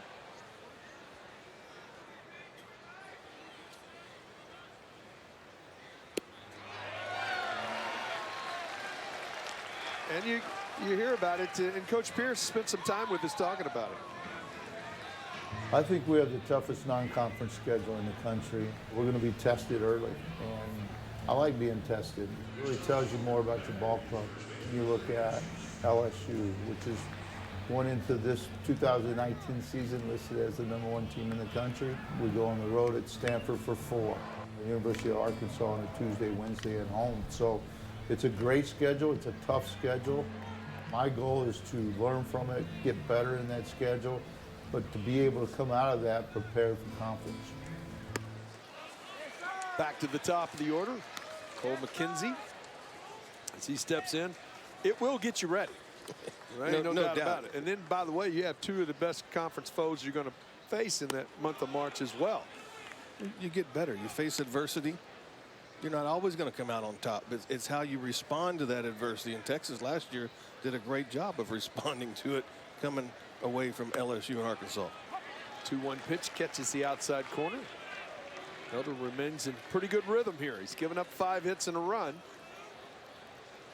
He's back to an even count with the top of the order. Cole McKenzie on the ground. In time. Nice job to cover up. 3-1 on the putout and 2 quick outs here for Purdue. PFP. Do it every day. Pitchers work on it every day right there. 73 pitches in the ballgame so far, Greg. After going into the 90s in his first outing, I would think that would be the number again. I mean, yes, it's been 7 full days. You know, it's a little different pro ball, but still, we're in the month of February. We are in the month of February. I mean, I think he can do it. He's got the physique, the arm. And tonight, now just the 74th for Bryce Elder. When we get back, Coach Waz, when we get back, Texas is leading 2-1.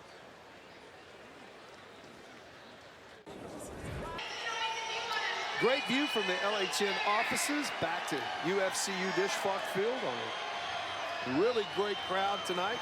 Opening night, opening homestand for the Texas Longhorns. They lead the Purdue Boilermakers here 2-1. Halfway home here, 1 run, 5 hits, no errors for Purdue. 2 runs, 3 hits, 1 miscue for Texas. We're going to take this opportunity to go down and visit with Mark Wasikowski. And Coach, congratulations on last year. And I know it's a new year, but just the transformation of your program. You can see the growth, and congratulations on that. Well, I appreciate it. Thanks, guys.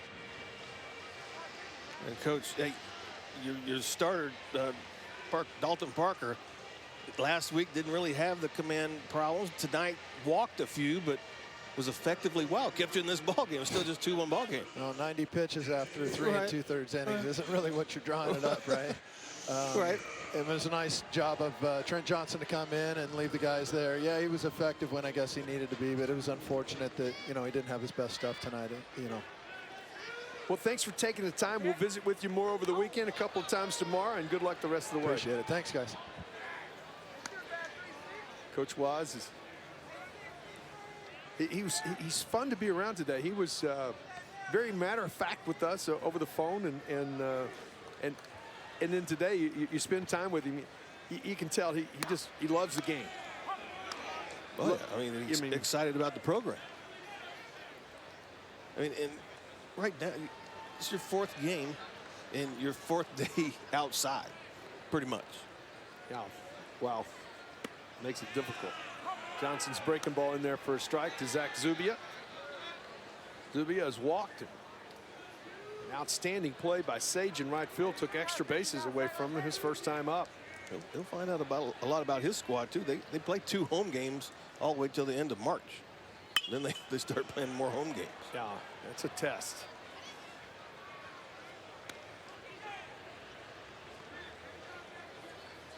1-2 to Zach. Johnson came into the game, first full inning of work. Got a big out when he needed it. Here comes Set out of the stretch. Fastball outside corner, and Zach knew it. First strikeout for Johnson. And that's the way the fifth starts for Texas. This is what Trent Johnson does. He has the good curveball. You're looking for the curveball, then he paints the fastball in the outside corner. He's proven that the curveball is his pitch.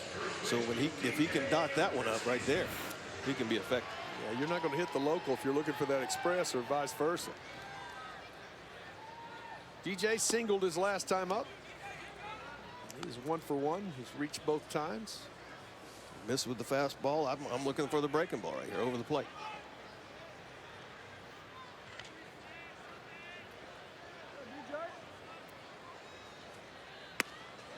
You're absolutely right. That was hittable. He has a better feel for it. He's thrown it more than his fastball. He missed with the fastball. I'm going to go back to my field pitch. Set now, the 1-1. Better location with that breaking ball. And it's 1-2 to DJ. And now you can go back to painting the fastball if you want to.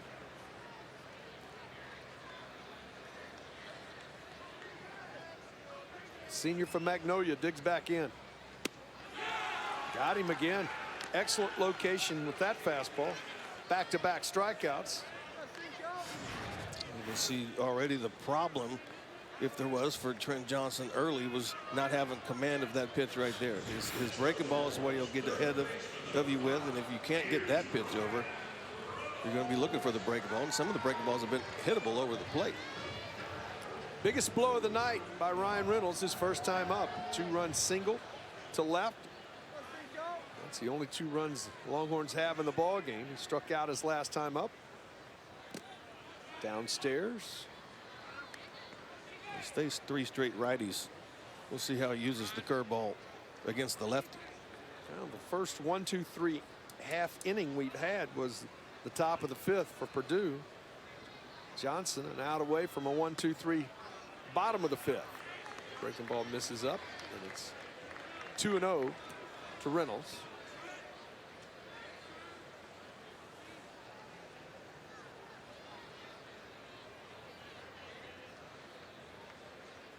Greg, you have to 2-0 pitch upstairs. You have to, as a pitching coach and a head coach, when you know you've got college baseball is much different than pro ball. You can go into the big leagues and look at, well, there's a doubleheader on this date. You're going to have 4 games in 3 days, and you can sort of find a way, and you get to add a guy now for that, an extra pitcher when that happens, when there's a doubleheader scheduled.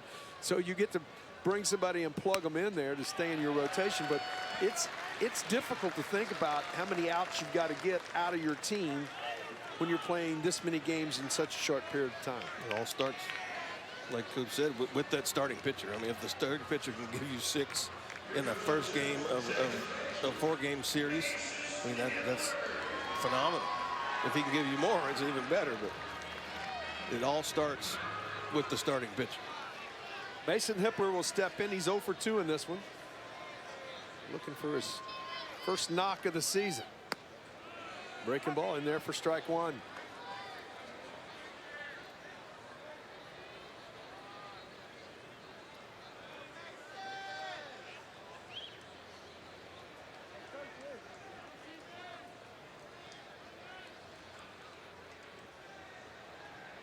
Long pause, 0-1 delivery, breaking ball back to back. That was a hanger. But in there for a strike. It's quickly 0-2. Third at bat, third time Hibbler's been 0-2. Breaking ball to right-handed hitters it buckles. I mean, from a left-hander, he didn't throw a good one to Ryan Reynolds because you can pick it up easier. So that, therefore, in his mind, fastball up and out of the plate. Mason on the board. You see this smile right here. The bench happy for him.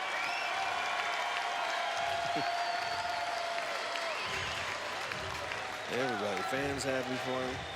They know what's going on. Attaboy, Mason. Just get that Get that out of the way. 0-2 here. He went to the fastball, but made a mistake up and out over the plate. Hibbler puts a really good swing on this.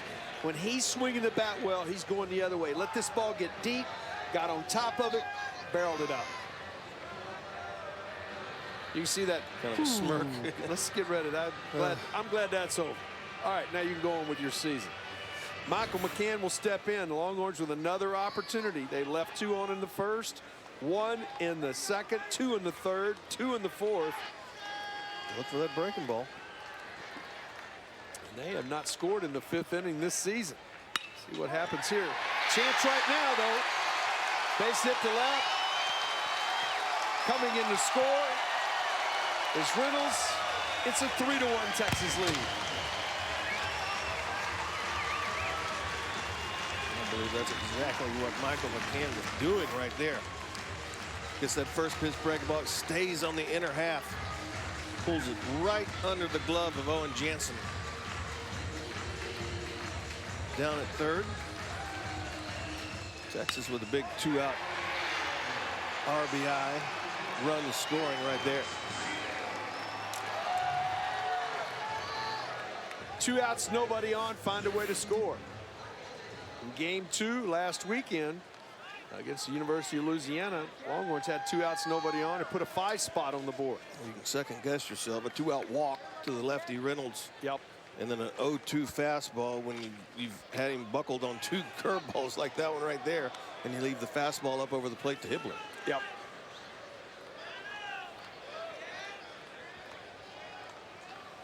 Texas now with 5 hits, along with Purdue. Texas with a 3-1 lead.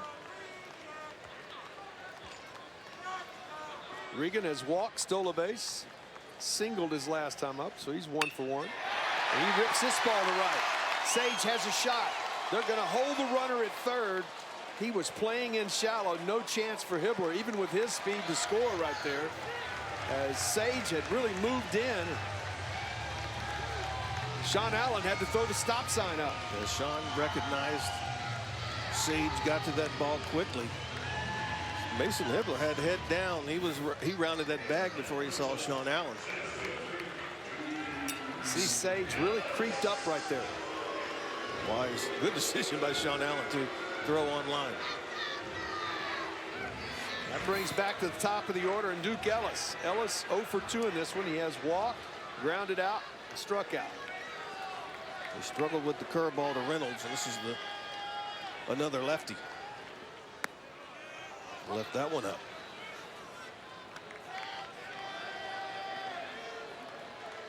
Got to try to use the whole field right here.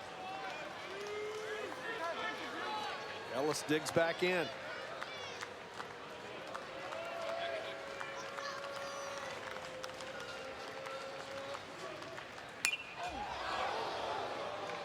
Just tardy on that fastball. Quickly, it's an 0-2 count.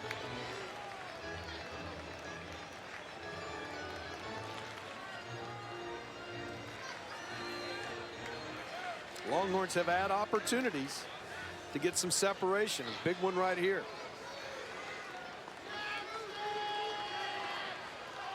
Johnson comes set.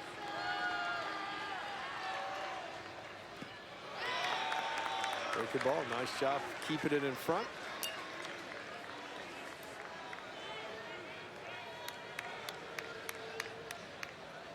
Ellis will step back in.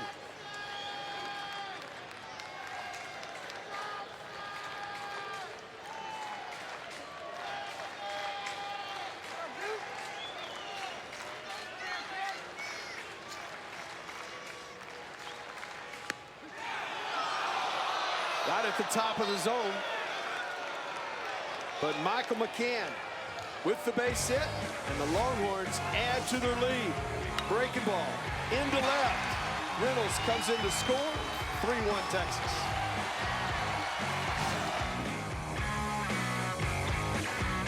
Coach out. Look at the game summary here as we go to the top of the 6th. Texas leads 3-1. Purdue's had some opportunities. They're 0 for 6 with runners in scoring position. And Texas has done their scoring with 2 outs. They have left 10 on base, but they've gotten some 2-out knocks to drive in 3. They've had the opportunity to really separate themselves, but unfortunately haven't. But the 2 big 2-out knocks have helped them to a 2-run lead. Bissell steps in. He is 2 for 2. He has been outstanding in this ball game with a stolen base and a double. Elder out for his 6th inning of work. The pitch count maybe right at the end of that window. You see the bullpen moving around. Cole Quintanilla has been really good out of that bullpen. He sure has. So far this year. Fouls this ball back, and quickly it's 1-2. 3-4-5 due for Purdue here.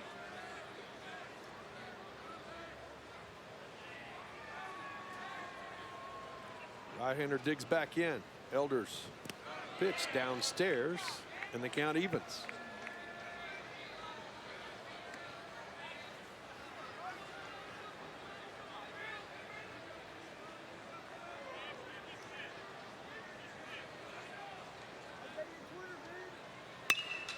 Two on the ground. Regan to his right, throw in time. Made that look easy going into the hole. It's a little backhand, but a strong throw to first by Bryce Regan. Well, mechanically very sound, Greg. When you go down, he'll set his feet. It's all about your feet. Watch inside step with that right foot, find his target. And the other part of that is able to get behind that throw. That's a good strong arm. Footwork right there is on. Yep, outstanding. Bullpen going for Texas. This ball back up the middle by a diving Hibbler. Second hit of the night. Fasha. 1-out base runner.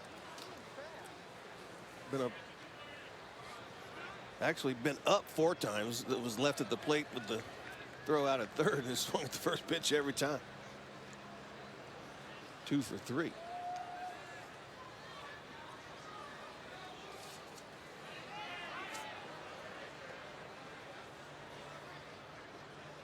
Hunter has the big blow on the night. Ball just foul. He and Sage both with base hits back to back. Last time up led to the run.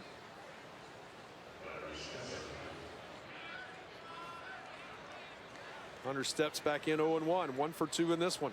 Actually, he's 1 for 1. He walked and was stranded at third in the second.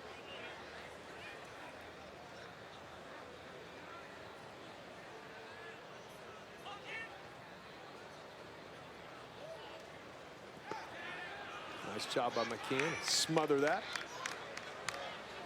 Count evens at 1-1. 83 pitches for Bryce Elder now. So Texas has the bullpen throwing. Cole Quintanilla, the big right-hander who has been outstanding. Foul back. Brandon Ivy, who has become the specialist out of the bullpen, also getting loose.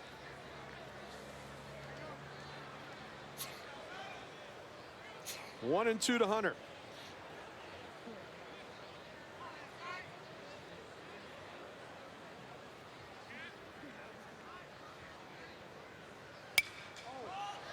Left side, long run. Reynolds trying to get to it. What a play by Ryan Reynolds. Tagging on his way to second. Can he get a double play here? Yes, he can.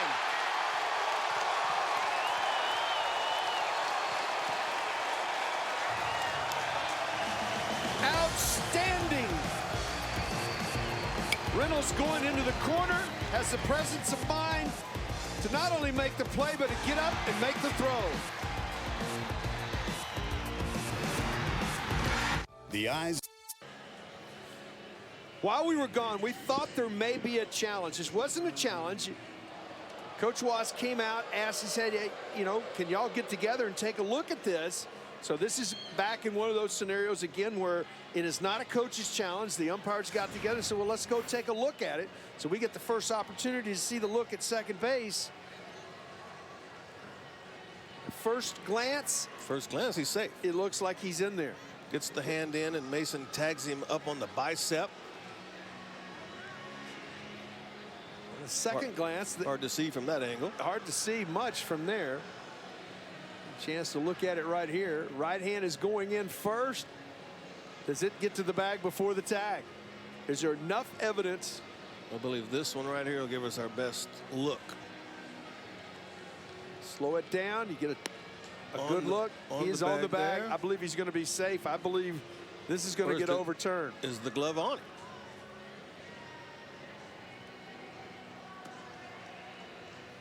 Right there. Is it hit his helmet? Oh, that's a close call. From that angle, slowed down, blown up. It looks like his fingers came up and his palm got to the bag. And when his palm got to the bag, the glove was already on it.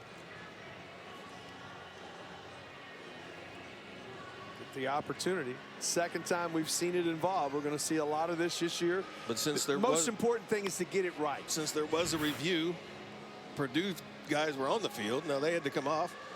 Texas had to go back on the field. Well, you can see that there are so many different things that are. There are 6 that are the capability of the umpires to go look, and they come back out and say he is safe at second base. The call was overturned. And then you have scenarios where it can be reviewed by a coach's challenge. And we had a coach's challenge that time, and that allowed call to be overturned. And so we will have a runner at second base, still 2 outs in the inning. Took away an unbelievable double play.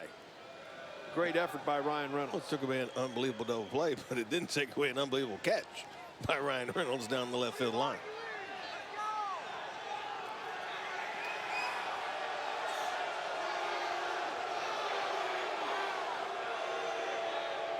Longhorn fans getting a little antsy. What you have to do. Now they're going to appeal is Texas that he left too early. No, we're just going to give him a couple more pitches. Okay, I thought maybe they were coming set to appeal that he left early at first base. Let's get a chance to see this as we get to see the catch and the runner all at the same time. Throw goes up, and we don't get to see the runner. Was he on the bag? Tag it. Just an outstanding individual effort by Reynolds. And then the throw to second base, originally called out. Overturned by replay. So Sage will be at the plate, runner in scoring position here. You think you're out of the inning. You think you're in the dugout. Now mentally as a pitcher. Well, you liked it. When they sent Texas back out on the field, first one out there was Bryce Elder. It's the first thing that on my mind. I mean, well, he's ready to go.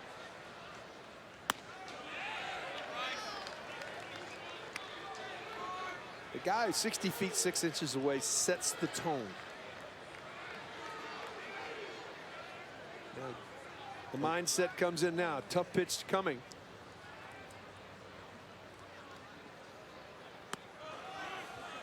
Upstairs.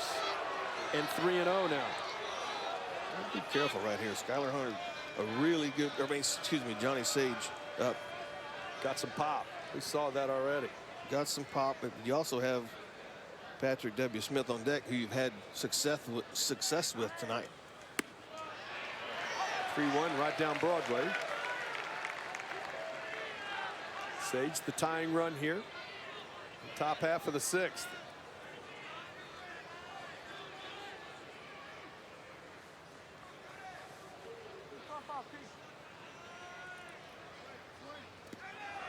Downstairs, ball 4. Tying run is at first now. Second walk issued in the ball game by Bryce Elder. I believe we might have a pinch hitter coming up.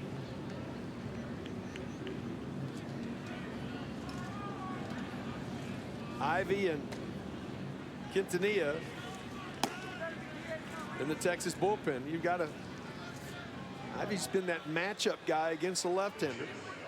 Coach not seeing anybody out of the dugout right now. They're going to stay with Elder. Purdue still does not have a hit with a runner in scoring position tonight.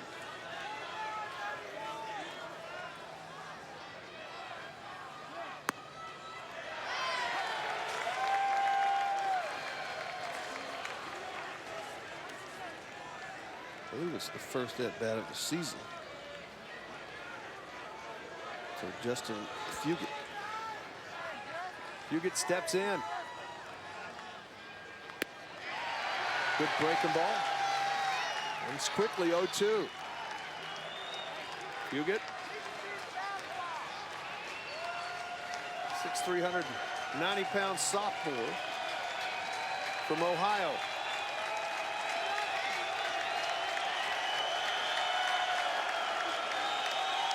The 0-2 delivery. Foul back. Pretty good hack at that on an 0-2 pitch. Yeah, too good of a pitch by Elder right there to get that kind of swing way ahead in the count. 93 pitches under his belt. His 94th of the night coming.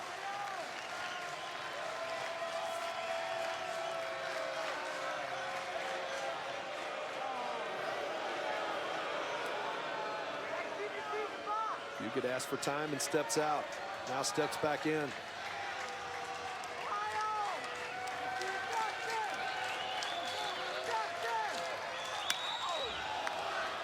Nice piece of hitting right there to fight off a nasty pitch to keep the at-bat alive. That's hard to do as a pinch hitter. That kind of pitch, you just fight it off. For your first at-bat of the season.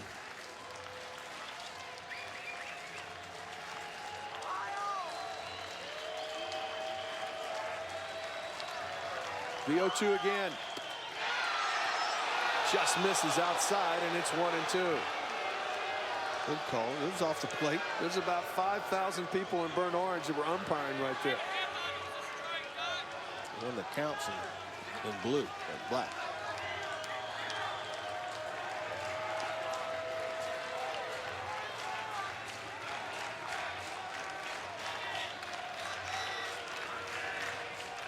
Elder set again. Got him. Over the top, strikeout. 6th of the ball game for Bryce Elder, and he's out of the jam in the 6th. Bryce Elder goes in the dugout, comes out, gets the final out, and shows some emotion. He's fired up. Coach asked today if you're a baseball fan. LSU is ranked #1 in the country. This is hit home. Kiss that baby goodbye. He swung on and driven deep, and that ball's gone. Home run, Ryan Reynolds. Next weekend, 3 games set with the #1 team in the land as the LSU Tigers come to town. You can see LSU ranked #1, 8 teams ranked out of the SEC, 5 teams ranked out of the Big 12. And LSU will come to town next Friday night, 6 o'clock. We will have air game days here that day, and then 6:30 first pitch. Ben McDonald will join you and I for the weekend, and it ought to be fun. You know how we like food up here in the booth. Oh, there'll be some great food in this well. parking lot. It will be a tough ticket. Well, we will have capacity crowds all 3 nights. That should be a great weekend of baseball here in Austin. I'm sure Ben knows how to make some boudin and some gumbo. Well, boudin is you pre-buy it, but well, gumbo is you got to start from scratch for gumbo. I don't know, Ben. He wrestles alligators. He might he can do a lot of things. Eric Kennedy will lead it off. He's looking for his first knock of the night. He has scored a run, walked, and stole a base, but looking for his first base hit. Chopped on the ground. Just foul. As McKenzie did his job and came and got it, but couldn't get it in fair territory. 1 run on 6 hits for Purdue. 3 runs on 6 hits, 1 miscue from Texas. Offensive timeout as David Pierce comes out to talk to his freshman from Tampa, Eric Kennedy.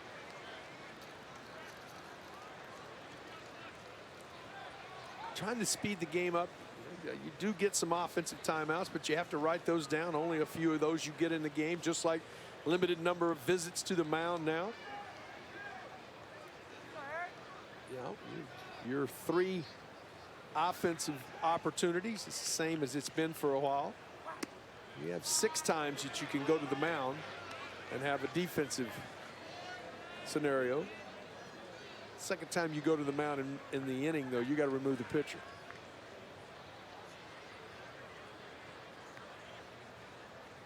You're all ruled up over there. I am ruled up. 2-2 pitch, foul back.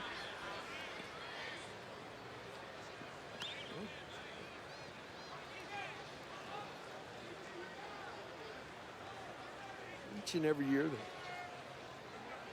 committee, the rules committee, get together and try to figure out, you know, obviously the time in between pitches. We have a pitch clock. It's running right now, as a matter of fact. And try to get the game sped up and plus make the rules. This ball hit well to center. And, bobbled off of the glove of Hunter. That's one of those scenarios, just haven't been outside. You said it earlier, hardest pitch in the world, or the hardest one to catch, is that liner right at you. And this ball was a liner right at him. A liner right at him and hit hard. That ball took off when it got halfway out there. It led to a little misjudgment out there by Skylar Hunter, leading to the first error of the ball game for Purdue. So runner in scoring position. E8. The official score on the play. Austin Todd steps in. He has walked and scored, popped up twice.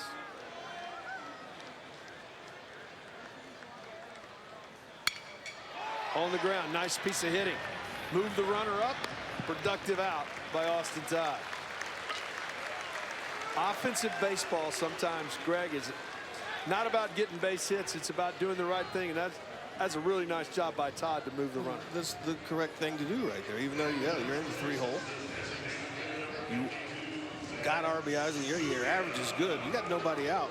You just put the guy in the scoring position, fastest guy on the team in scoring position. Yeah, infield will come up for Purdue here as Zach Zubia comes to the plate. Zach 0 for 1, actually 0 for 2 tonight with a walk and a strikeout. Got to look for that breaking ball. Contact in the middle of the field. Fastball just misses outside for ball 1. Backwards on him right there.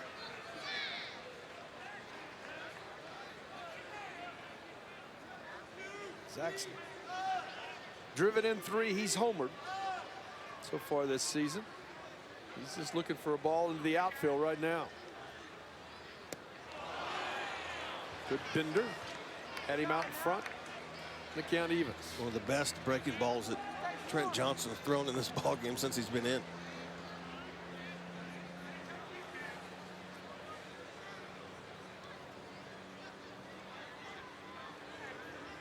Zubia digs back in. Johnson working out of the stretch. Comes set. Downstairs. Zubia in front now, 2-1. Still got to look for that breaking ball with first base open.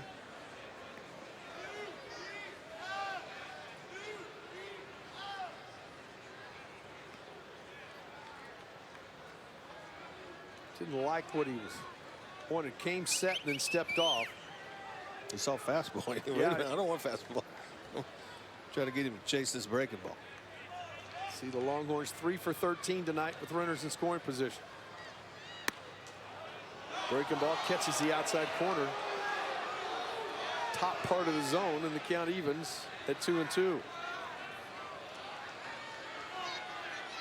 Can't think pull right here. Greg, you got to think right center, stay on inside the ball. You see Mason Hibbler, Bryce Regan tonight, both using that right side of the field. 2-2. Nice job to keep the at-bat alive on the fastball. Just fought it off.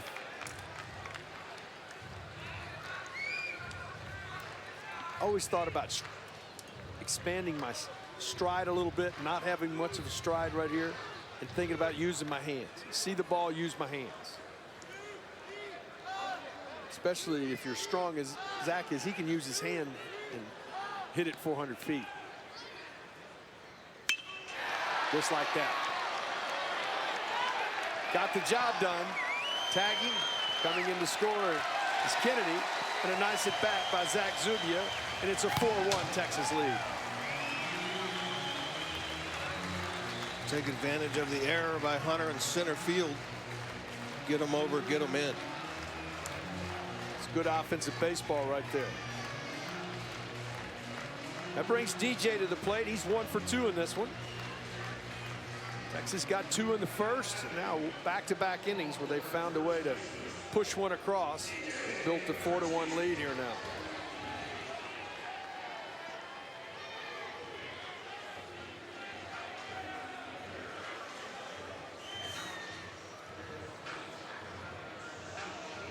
And that may be all for Johnson. Really not his fault right there. He gave up a ball hit pretty well by Kennedy, but the miscue led to the run. There's a big left-hander up and throwing in the Purdue bullpen. Sometimes you use these as teaching moments. I think they're going to go to the bullpen.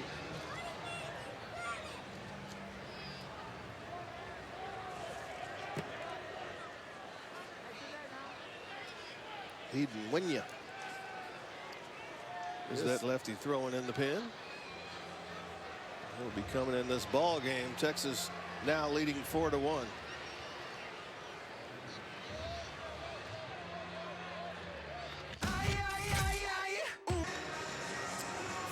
Texas lead here. We play in the bottom of the 6th inning, and we welcome you back. And Greg, one of the things that you look at this ball game, Bryce has done a nice job.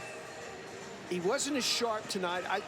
Not sure that he's not done for the night, but if he comes back out, he wasn't as sharp, but he pitched around scenarios that he didn't have to because he was so sharp his first time out. Yeah, I mean, you can't expect him to do that every time out. And tonight, yeah, a couple walks, just a few base hits, but the one error in the outfield by Texas led to the 1 run by Purdue. But he did what your Friday guy. He got you through 6 innings if he's done. So, yeah, I mean, he did a great job. And the offense on the other side has taken advantage. First inning, a few walks and a big 2-out hit. A big 2-out hit by Michael McCann to bring in the 3rd run. And then a miscue in the outfield by Purdue. And then a get them over, get them in, taking advantage of what Purdue's given. Yeah, they have taken advantage of it. Now, Purdue, when you walk as many people, there was a lot of opportunity. Texas has left 11 or 12 on base some point in the ball game. And Winya's into the game right here. He's a big left-hander. He's making his 2nd appearance. He's a true freshman. Big body. Looks like a power forward. He comes into the game. All 6'8" of him. 2nd appearance for Winya. His 2/3 of inning, only give up a hit.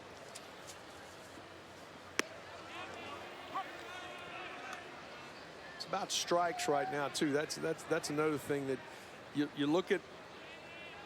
If you're Coach Wise, you're saying, all right, we're still in this ball game, but we got to get some guys out of our bullpen where they've struggled. Last weekend against Southern Miss, out of the bullpen was throwing strikes. Yeah, giving free passes. Last week they gave up 24 free passes. 19 of those were by the bullpen in 12 innings.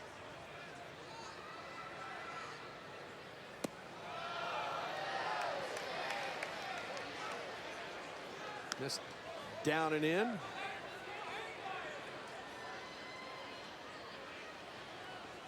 For DJ on the night, he is singled, stole a base, struck out, and walked. So he's 1 for 2. Pitch in there for a strike, and the count evens.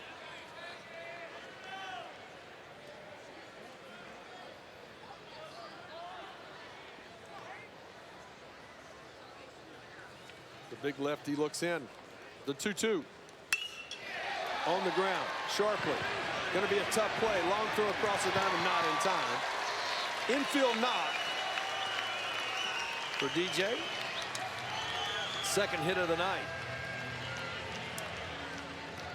for the senior from Magnolia. And that brings Ryan Reynolds to the plate, this time as a right-handed hitter. the left-hander in the game. Ryan, big blow in the ball game in that first inning. A 2-out opposite field, 2-run single. Struck out and walked and scored a run. Off to a great start. You can see the numbers there. Over 400 on the young season so far.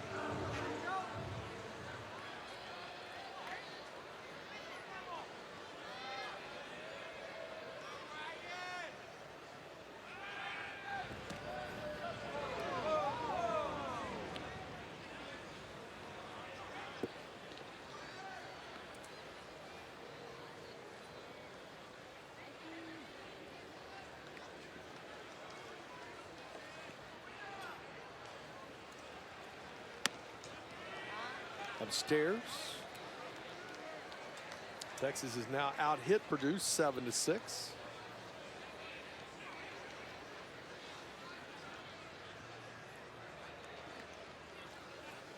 The big left-hander comes set. Craig, when you happen to play with probably the tallest left-hander of all time, and early in his career, when you looked at Randy, he was all over the place. He never repeated anything. It made it tough as a hitter because you didn't know where the ball was coming from. But as he aged, he started to get that frame under control. That's one thing for tall pitchers. You can't get longer than you are. Yeah. I mean, when you start to overstride, now your long arms start to fall back, and everything just gets out of whack. As you saw Randy later in his career, his leg kick was compact. My stride was almost as long as his stride out towards home plate. So he really got everything more compact because you can't afford to get big. Yeah, I mean, tonight is not a problem because there's absolutely no breeze and everything. And then you get in a day and you're as a large a man as this young man is. The wind can blow you around if you get up in everything. I mean, I didn't have that problem. Well, I watched some, big guy, Steve Carlton. He was, 6'5", very compact in what he did. Very little movement in his. Madison Bumgarner, there's very little movement in Madison. He's a big man.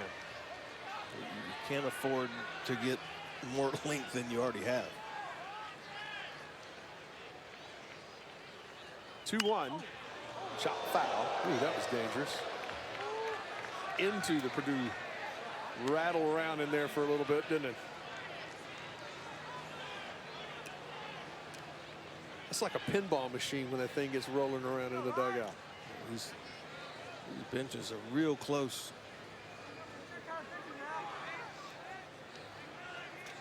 2-2 now to Reynolds. When you set. Pop to center. Playable. Coming on quickly as Hunter puts it away. But not before Texas takes advantage of the miscue. Adds another one through 6, 4-1. Coach Aston. Bryce Elder working tonight, getting out of jams right there in the first inning with the strikeouts. Again with a ground out in the 6th inning. Michael McCann with a great play. Bryce Elder on the night got into a couple jams and got out of those jams. Get you through 6 innings with a 4-1 lead. He really did a nice job, and now they go to the bullpen, do the Longhorns to get Cole Quintanilla.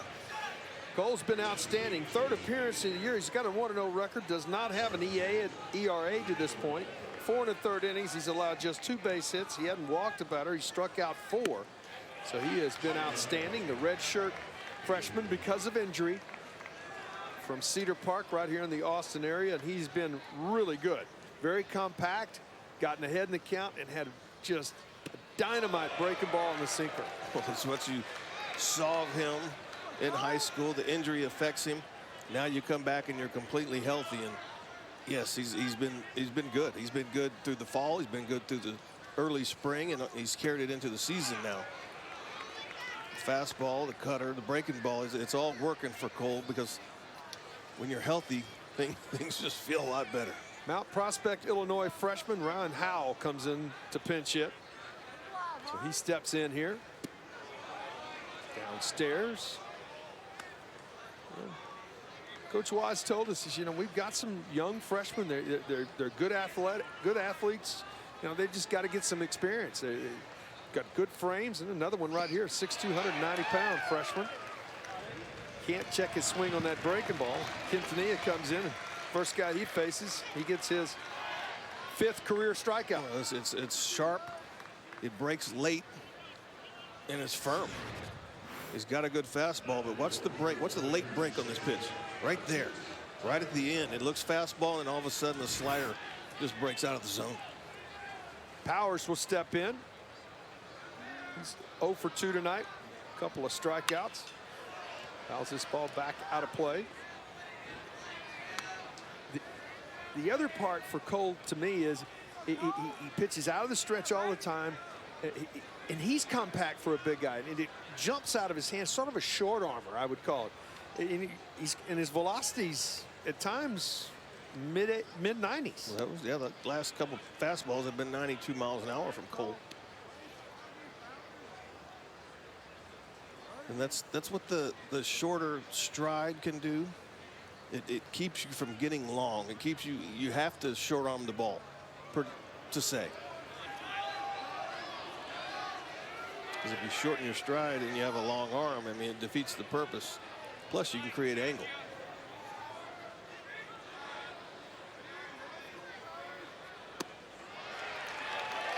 And then that can be almost unfair. I mean, when you have that ball that's short, quick, sink, and then the next one comes in and goes the other way, you can't look for one and hit the other. This one back up the middle.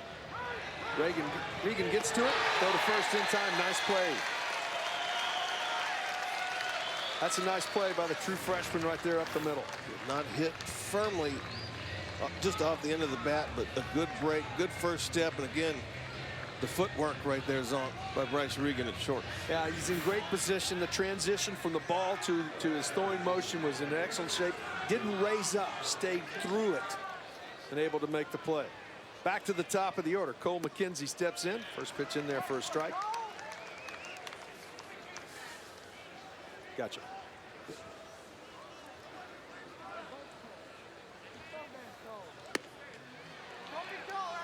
This is outside. That's a gotcha pitch right there that just get up on you.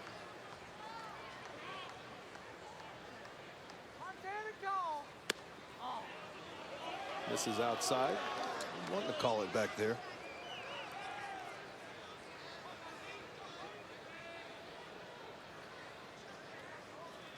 The 2-1. Well,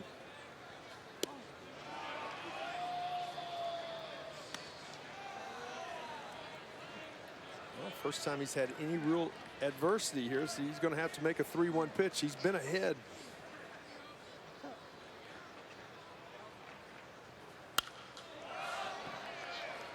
Made a good pitch there. You know, you're throwing the ball well early in the season when adversity is a 3-1 count. Yeah, I mean, he just has been ahead of everybody. He's just been that good in every ball game he's appeared in.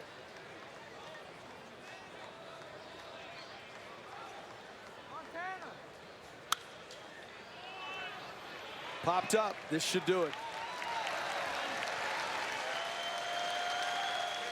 This week, the LHN family suffered a loss on Monday when the passing of Bo Chapman. Bo is the son of one of our lead statisticians, Jeff Chapman.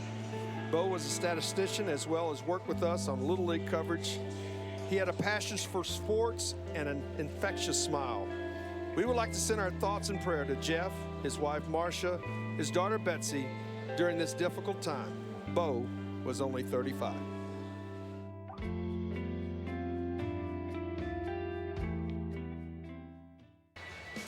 We got you covered all weekend long with Texas baseball. We got a double hitter for you tomorrow.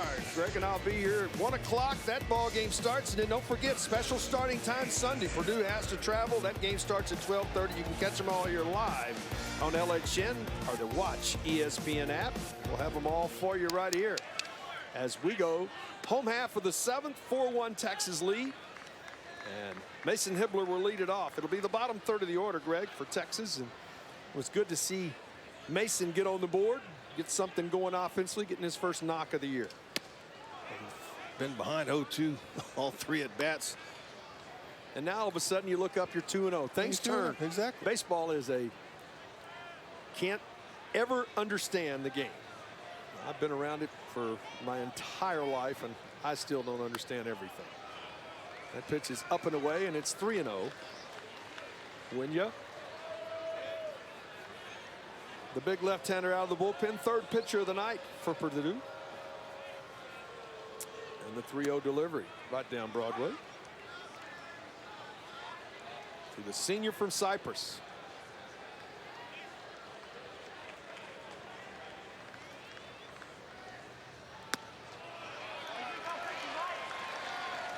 Just misses, ball 4. 8 base on balls for Texas hitters tonight. You look around the league, obviously, you look at Shane, one of the best players in the country, without a doubt. A lot of people thought he might be one of the preseason players of the year in the Big 12. And then how about TCU? That was a heck of an opening when you got to play Vanderbilt, Virginia, and Cal State Fullerton. Yeah, that was a good tournament out there in Arizona, and then Tech beating Kentucky today 7-4. Moving their record to 3-1 on the year for the Red Raiders. Yeah, but for Baylor, Langoliers, that's your catcher. I mean, that's a tough. Their number 3 hitter. Yeah. Their leader. All-American. Yeah.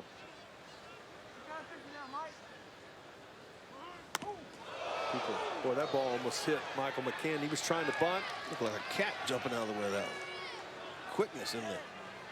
I tell you what, how does he get out of the way of this? That's what sometimes you ask yourself, how did I get out of the way? I don't know how he missed. I don't want him to get in, but that was a heck of a reaction.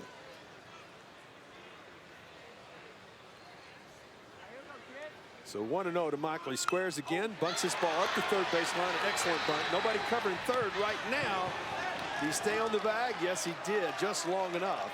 Did McKenzie to get the out. Throw was into the runner. Sacrifice goes 5-3. That's one of those scenarios right there where so close at first. Jansen comes after it, comes up with it.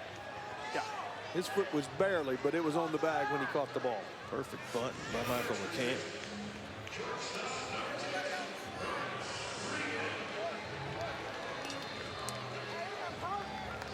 Regan will step in. This may be one of those scenarios where you may want to challenge this. I thought we saw that replay that he had his foot on the bag as he made contact with the baseball. Get a chance to see another look right here. Yeah, it was on there, but it was barely on there. It was the last minute. He had it locked in. Get a chance to see it again. Just on there, though.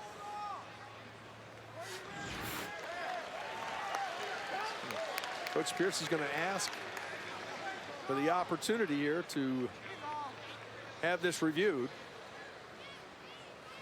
You know, coaches are going to use this. I mean, Greg, we're going to talk about this. It will be used all year long, but at the beginning, it's like any kind of thing at the beginning. You've got to find out as a head coach how you want to try to use it, when you want to try to use it. So I think we're going to see a lot of this early. Yeah, I mean, at the point in the game, it's just a 3-run lead. If it's reversed, then he's called safe. Now you got 2 on with nobody out, and it's getting late in the ball game. It's a big point in the ball game, and again, they're going to review it. Kinsey right there having a conversation with Philip Miller. Get a chance to see it right here. His feet are in good position. He moves, stride. I believe he catches it, and then it comes off. From that look right there. From that look, he looks like he's on, but his toe lifts up off the ground. Right there. Right there. Looks to still be on the bag, even blown up. He could be against the bag, too, with the back of your foot. Right. Because you come off the bag. I played at first base, and I can tell you that there's a lot of times your foot is on the front part of the bag coming off of it, but not sure if there's enough there to overturn it. I don't either. I think this will stand. I don't know if it can be confirmed, but I think it will stand.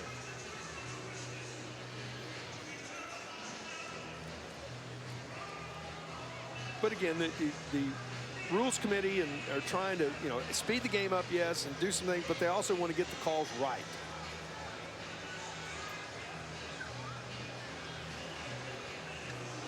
Chance to look at it again.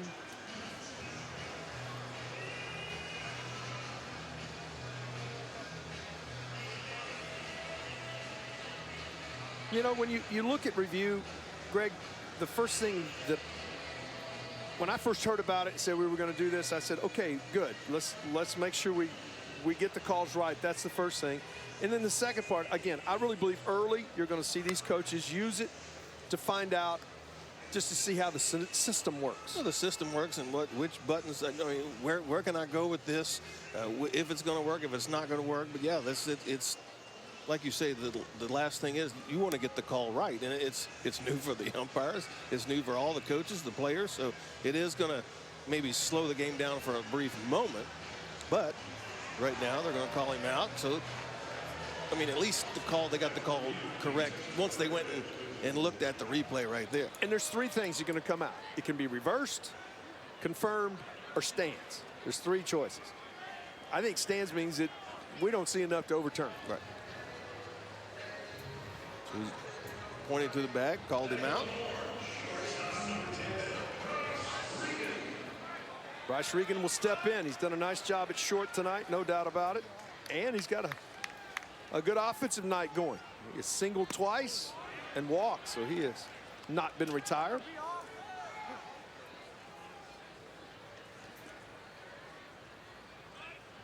(4-1) Texas lead here, bottom of the 7th inning.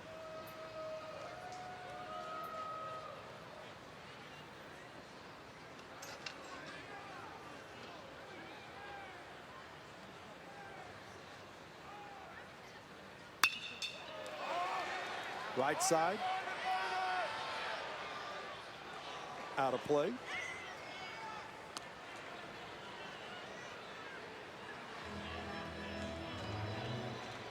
Sprinting for that one down there. Uh-oh. Stay on your feet.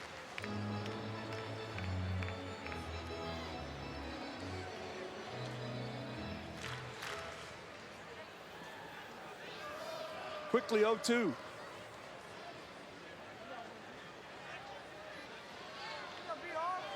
When you're set.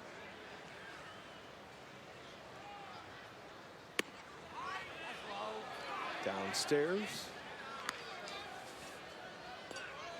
1-2. 1 run, 6 hits, 1 miscue on the night for Purdue. 4 runs on 7 hits. 1 miscue for Texas. Texas got the early lead, 2-0. Purdue cut it to 2-1 in the 4th. Texas has added solo runs in the 5th and the 6th. Threatening again here in the 7th. We've now out hit Purdue 7-6, but we're taking advantage of walks and errors by Purdue, the 1 error by Purdue, and big 2 out hits.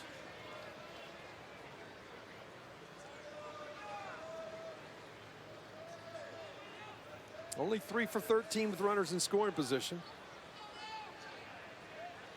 But 13 opportunities through the first 6 in the 3rd. Got time called.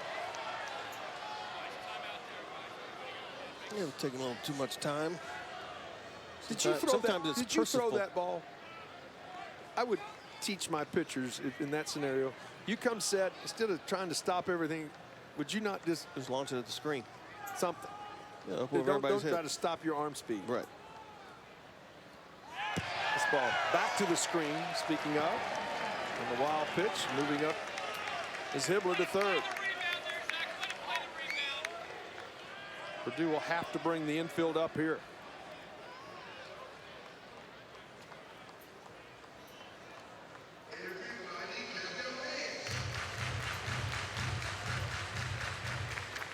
Left-handed hitting. Duke Ellis awaits on deck.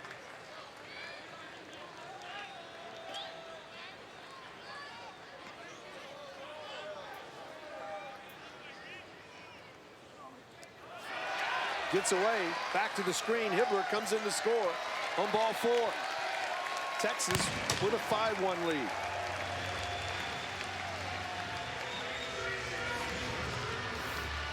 Couple wild pitches by Winya. This one down and in. Zach Fasher can't keep it in front of him. Ball 4 and another run for the Horns. Fatcha did everything he could do. He slid over and tried to get down in front of it. Came up off of the turf. Caught him in the shoulder. Duke 0 for 3 tonight. He has walked once. His 10th walk of the year.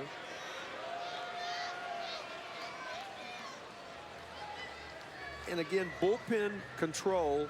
Well, control's been a problem all night for Purdue to this point, but second weekend in a row, we've seen the guys coming out of the bullpen, Greg, have struggled with command.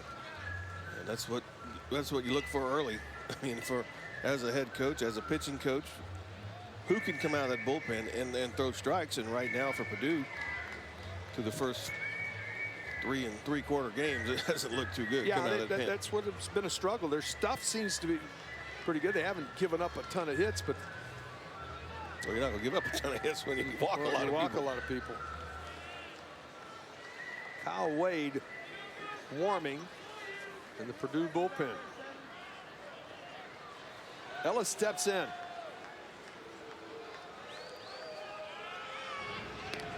Throw over. Regan with a great offensive night. 2 walks, stolen bases, 2 base hits. Played a perfect game at short as well.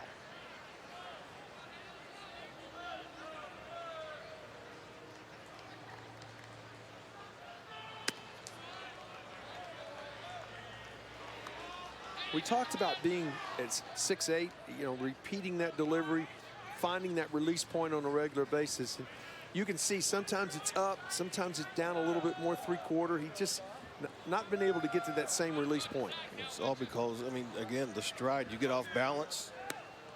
Right there, his stride was perfect. He was on line with the plate when he released the ball. I mean, when you're that tall, it's hard for anyone, but if you're leaning slightly towards third base with your back, or if you fall off balance and you go towards first, your long arms, they can't catch up, and you're just going to sling the ball. Yeah. Upstairs. And it's 2-1 to Ellis. Left-handed hitting Eric Kennedy awaits on deck.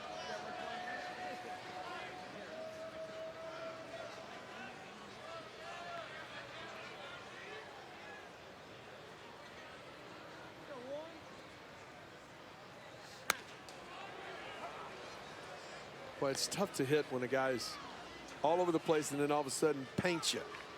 I don't think. Well, that's happened all night with some of these Purdue pitchers. Just paints you. I don't think I've ever seen middle infielders play so in. And double play. Yeah. The power is almost hugging second base. Big hole on the right-hand side of the infield. Just misses there, and the count goes full.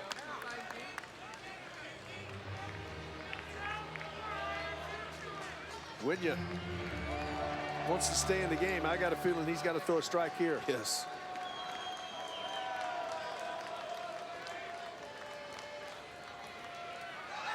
Downstairs, ball 4. Third walk of the inning.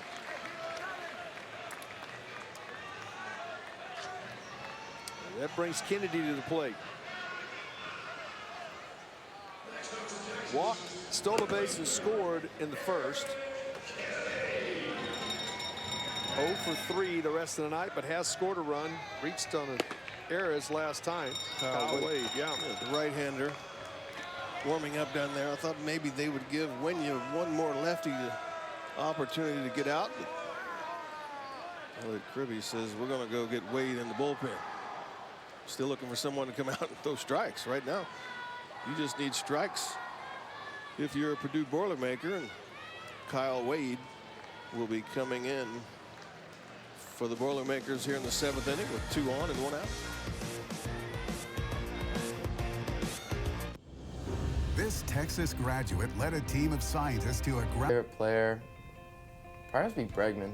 Grew up watching him at LSU, and then got to like my hometown team, the Astros, and got them to a World Series title. Now I guess I would have to lean toward Trevor Bauer.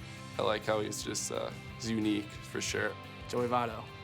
That's the only reason I love the Reds is Joey Votto. I like watching Josh Reddick for the Astros because I like the way he plays. He's a dirtbag and just gets after it no matter what. Right now it would be Mookie Betts. He's fast, he can hit, and I strive to be kind of like him. Well, there's some good players right there, yeah, but you know, I kind of thought when we first saw that, where's Bryce Harper? Where's Machado? Trout. Where's Manny Machado, who just got $300 million? It's Waylon, yeah, Bauer. He's kind of eclectic. Mm-hmm. Bregman.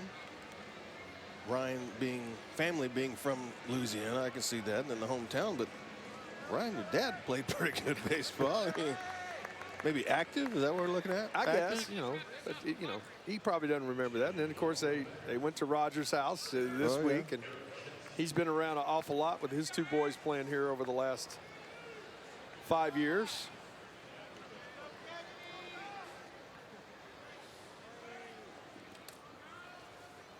And the first pitch.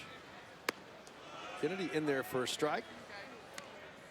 Kyle Wade making his second appearance of the year.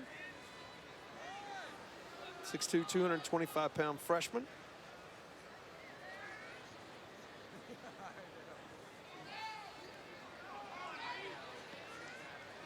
Unusual position to take the stretch.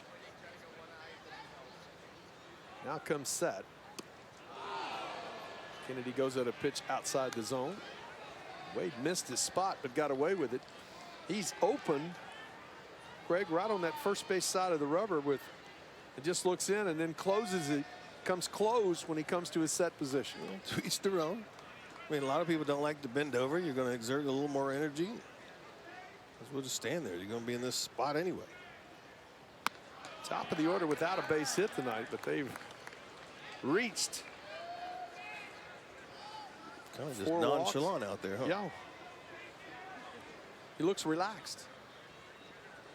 Double play depth in the infield. Kennedy with his speed's tough to double up.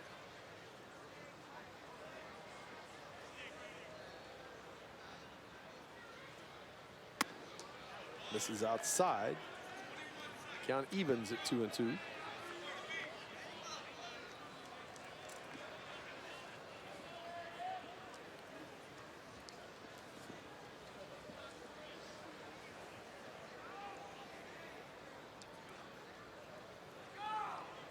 Long look in again from Wade, now set. The 2-2 to Kennedy. Foul back out of play. Last weekend was, road trip to open the year, 4 games on the road, and they took the time off in between and went over worked out on grass on Monday, and then Monday night got the opportunity to go out as a team to dinner. Not to a restaurant. No. Strikeout, second out of the inning. Opportunity to go to Roger Clemens South. 1, 2, 3, 4. Yep, there's 7. There's 7 Cy Youngs right there. Little hoop court with the Longhorn in the middle, of course. They have the nets in there that could drop down. A little one-on-one right here. It is, but to walk around Rogers' house and for one, if you're on this varsity team, you get a chance to listen to the best ever. Well, Nolan Ryan, he's like the second best Texan ever. But Roger has so much wisdom, and he loves this university. To have the kids out there, him and Debbie, to open their house. I mean, there's some jerseys, there's some memorabilia in that house that are pretty good. Besides his. Played with a few guys. Todd steps in. He's looking for his first hit of the night. Good at bat his last time up. Moved the runner over. But 0 for 3 on the night. Has scored a run. Walked once. He's got a 2-0 count now.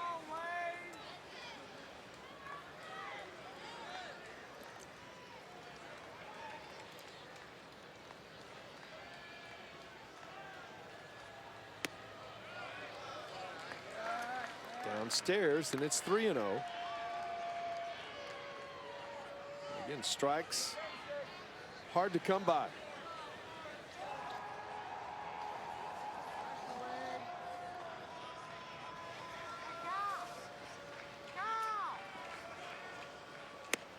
Trio right down Broadway, and it's 3-1 to Todd. Also might be looking for that first big fly right here. 3-1 count. He swings it like going for a big fly a lot anyway.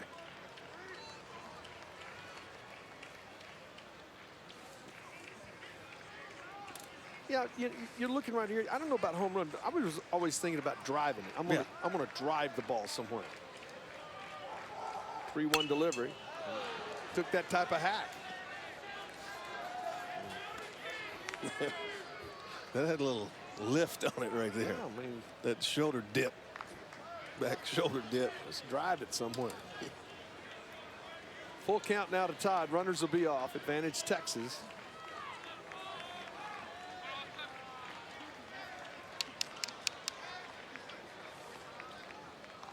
Didn't like pitch selection. Steps off.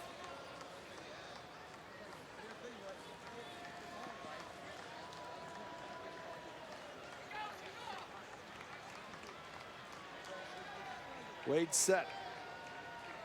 Payoff pitch.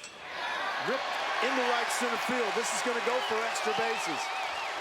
It will score 2. And Texas is getting some separation. On his way to third is Todd with a sliding triple.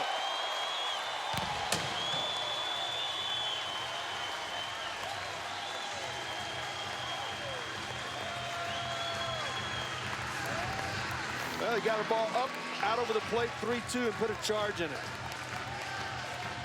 3-2 count. Not the swing we saw before. That one right there stays right on it. Shoots it the other way. Another big 2-out hit for Texas tonight. Done a good job. 7 runs on the board now and got some separation in the ballgame. Big shift this time coming up against Zach. Zach sacrificed flies last time up. He's 0 for 2 with an RBI. First pitch misses downstairs.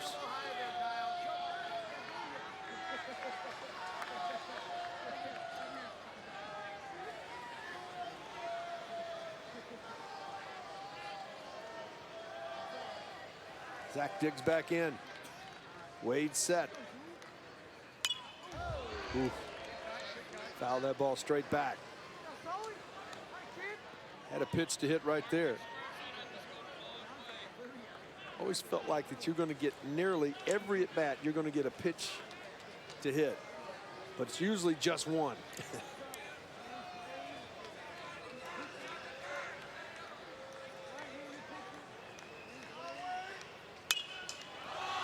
Popped up into the stands. 1-2 to Zach.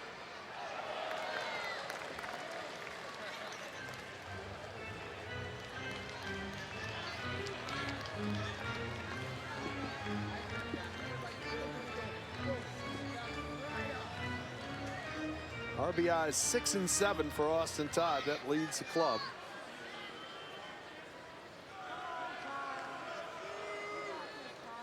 The 1-2 to Zubia. Fouled off again. He tried to buggy whip that one.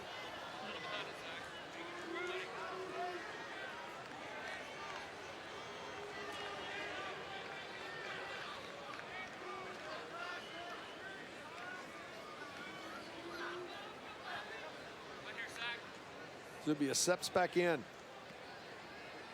Wade set.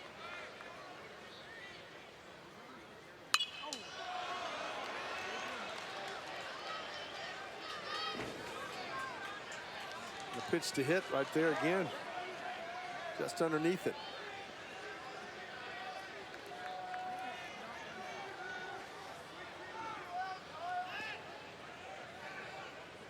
Four for 15 now with runners in scoring position on the night for Texas.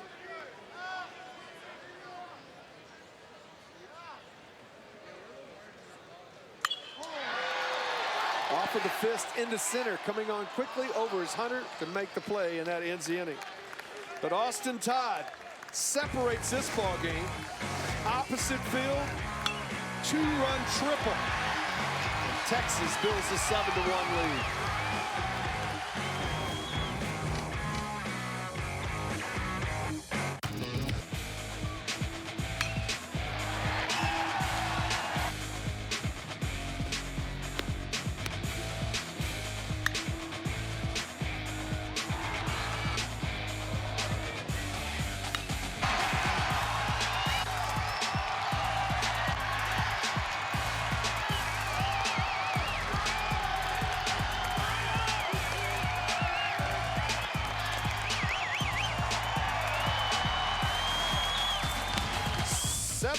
Texas lead. 10 walks allowed by Purdue pitching. Elder outstanding again, Greg. You really did a nice job. And Texas taking advantage of the walks. 6 of the 7 runs reached via the base on balls. Purdue had that problem last week with the walks. It continued tonight, but Texas with the good at-bats to get those walks and the 2-out hitting tonight by Texas, scoring a lot of runs. And we have a new first baseman. I believe that's Sam Bertelson. He will be in, and DJ spot in the lineup will lead off in the bottom of the 8th inning. Cole Quintanilla out for his 2nd inning of work. He'll be facing the 2, 3, and 4 spots. Due for Purdue here, top of the 8th. Chopped on the ground. Hibbler to his right, bobbles. Got a little bit of hurry though to get the out. Ball came up on him a little bit. They're able to stay with it and get the out.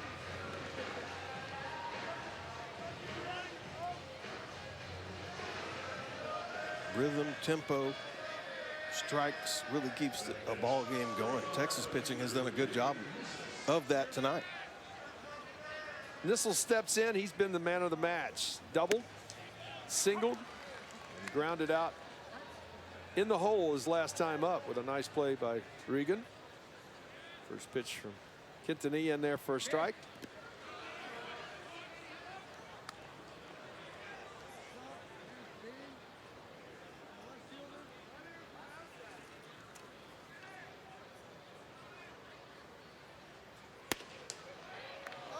This is upstairs, and it's 2-1.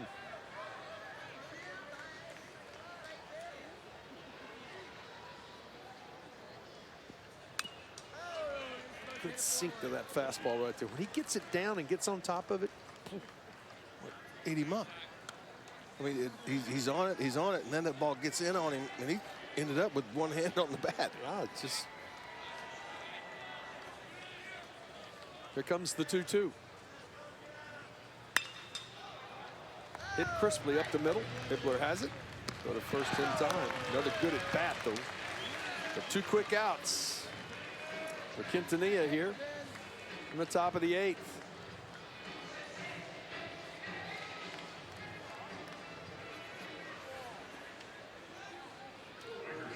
It's 5 in a row. Retired by Cole since coming into the game. But he's swinging. He has it every first pitch. 2 for 3 tonight. Oh. Missed inside for ball 1.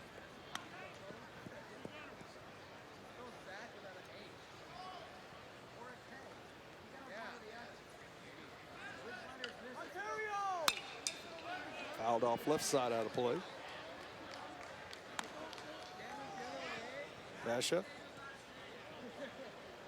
Struck out in the first, singled in the 4th, singled in the 6th.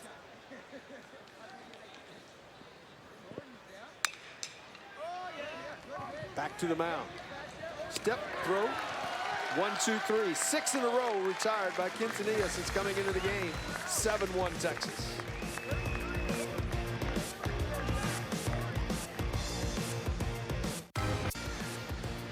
In the morning, Texas women's basketball is back in town. They will take on the Texas Tech Red Raiders, 11 a.m. Central. Texas women's basketball presented by Wells Fargo.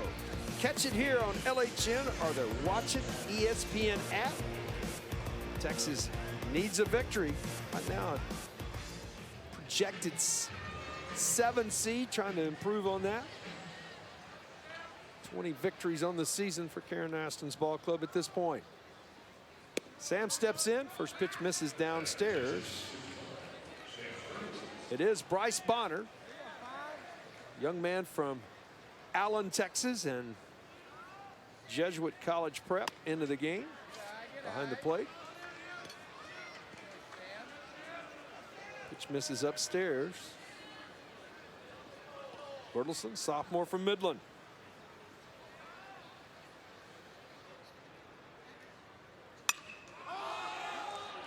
Popped up, right side.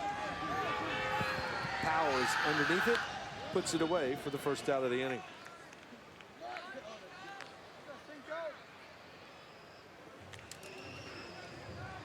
Brings Ryan Reynolds to the plate. Ryan 1 for 3, but his one a big one.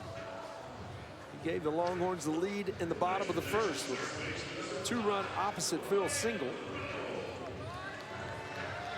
Has walked and scored, sandwiched in between a strikeout and a pop-up.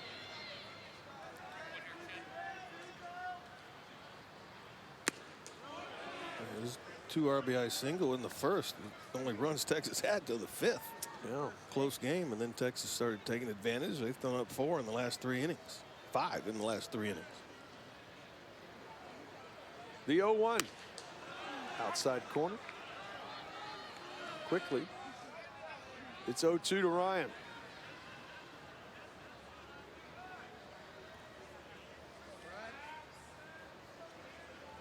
One o'clock. It's supposed to be a nice day tomorrow afternoon. Maybe some rain tonight. 1 o'clock doubleheader. We'll have both of them for you right here on LHN. About 30, 40 minutes in between games.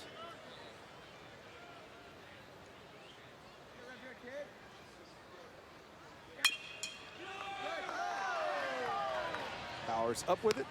First in time and 2 quick outs here. Bottom of the 8th. Got to bring Mason Hibbler to the plate.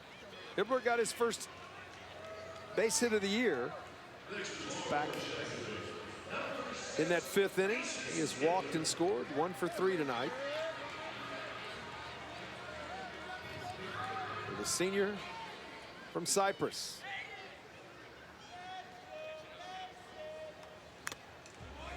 Good hack right there, fouled it straight back.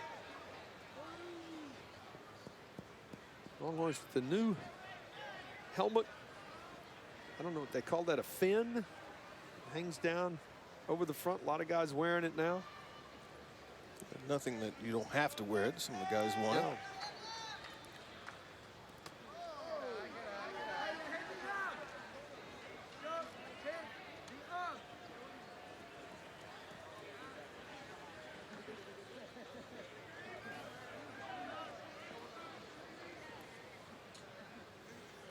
The 1-1 from Wade.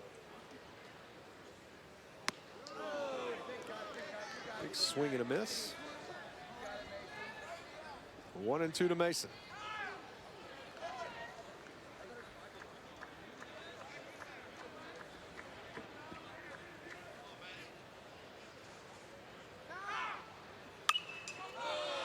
Popped right side. Souvenir. Had a shot at it. Couldn't control it. That does a nice job getting it to a young man anyway.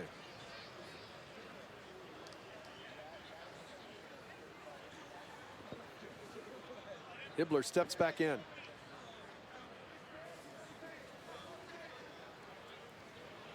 One, 2 downstairs. Bonner with a nice job of smothering that, just coming into the game behind the plate.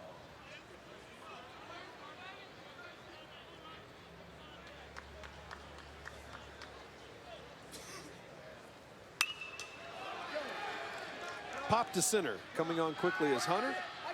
And 1-2-3 goes Texas in the bottom of the 8th. We go to the 9th. Texas 3 outs away from winning the home opener.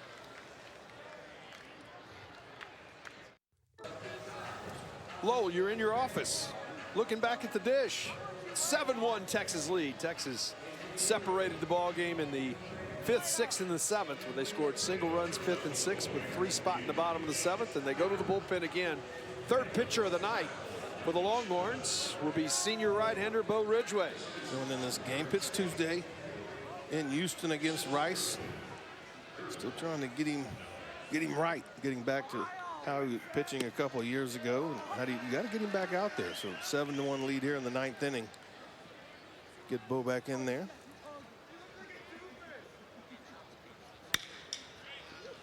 Chopped on the ground out. Dibro has it for the first out of the inning. You know, for Ridgway, he came in and got a huge out over the weekend. Yeah. And then he came back on Tuesday, and he's back in that struggle a little bit with his command again. Could not get that fastball over consistently, and that's the pitch, because his changeup and his breaking ball are good, but he's got to be able to hit that fastball. You see the breaking ball right there.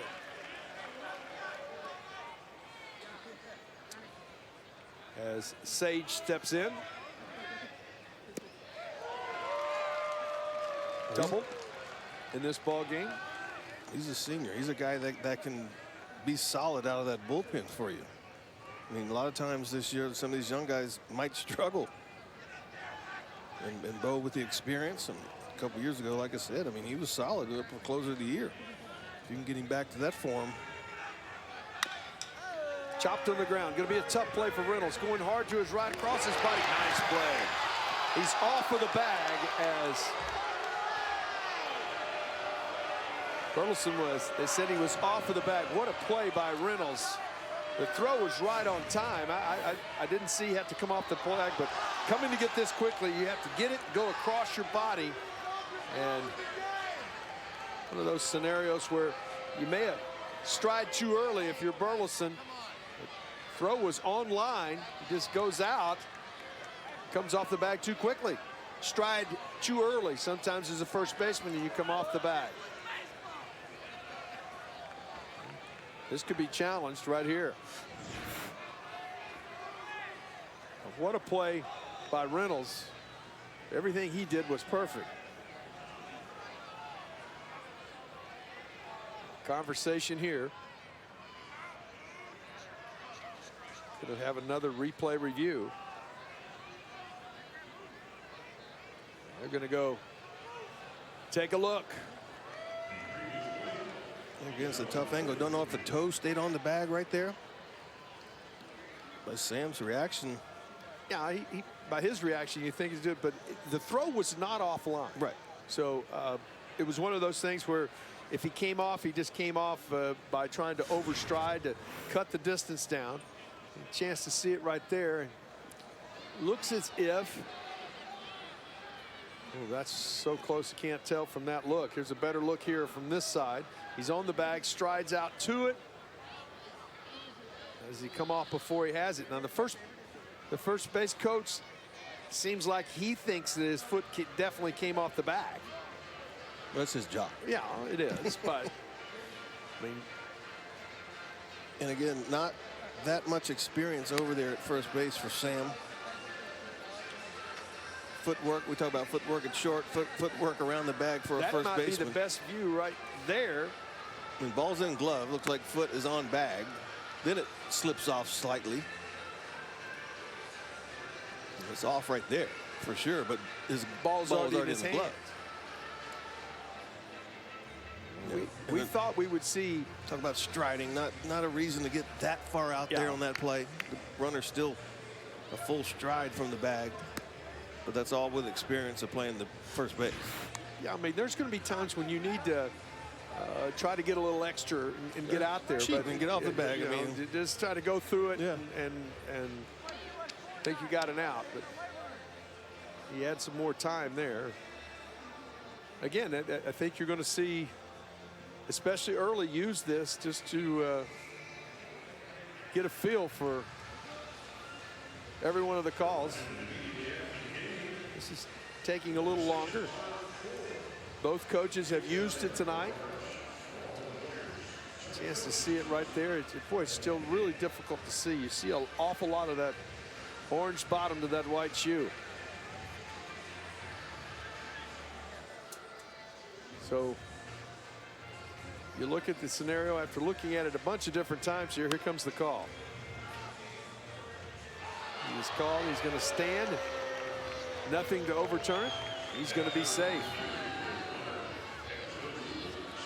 That's a shame because that was a nice play by Ryan Reynolds. Great infield knock.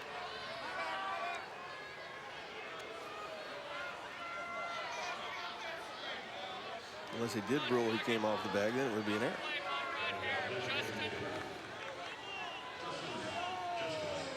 And it is an error. It would have to be E3. The throw was right on time. Get that official word. Ridgeway misses downstairs.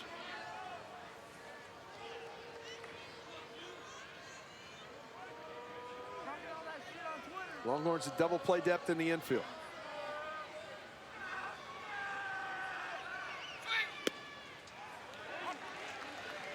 Count even at 1-1.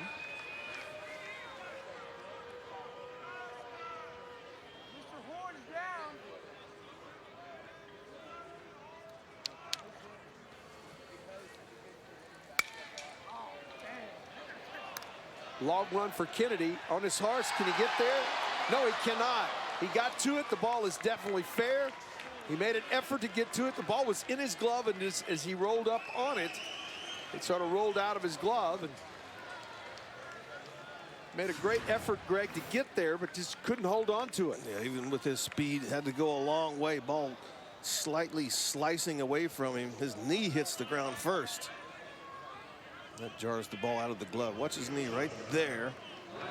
And then glove hits the ground. Ball just trickles away. Pitch in there for a strike. Ryan Howell came on to pinch hit. Now as a pitcher, Bo Ridgeway, you've had your struggles. Like we've talked about Mason Hibbler. He got the knock, got the walk, scored a run. Well, you had a close play. You had a review. It stayed the same at first. Now you got a diving play. The ball's out of his glove. You're thinking, I mean, is this happening to me now? Well, you can make a pitch right here. Get a double play. Get a double play. Get out of the inning. Now all's good.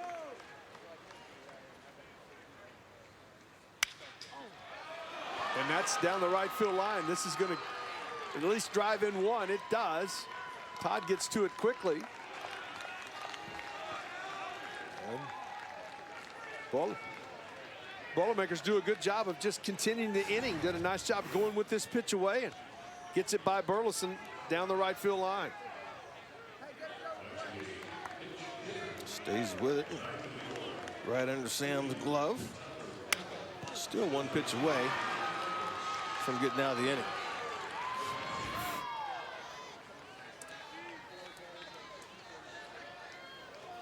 Everts will be the pinch hitter as he steps in. Senior from Colleyville. Fouls this ball straight back. Texas guy, you know, he's excited to be back in the Lone Star State. 2 out of the 3 now have been in the game. 2 out of 3 from Texas. Fouled off right side, out of play. Ridgeway out in front now. 2 balls and 2 strikes.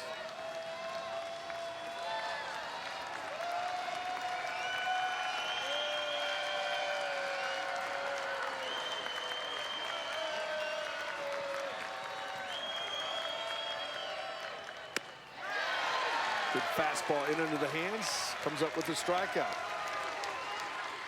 Runner down to Howell down to second base. No steal there. Was not being held, so. Good pitch by Bo right there. It really ran in. Indifference. Back to the top of the order. Cole McKenzie.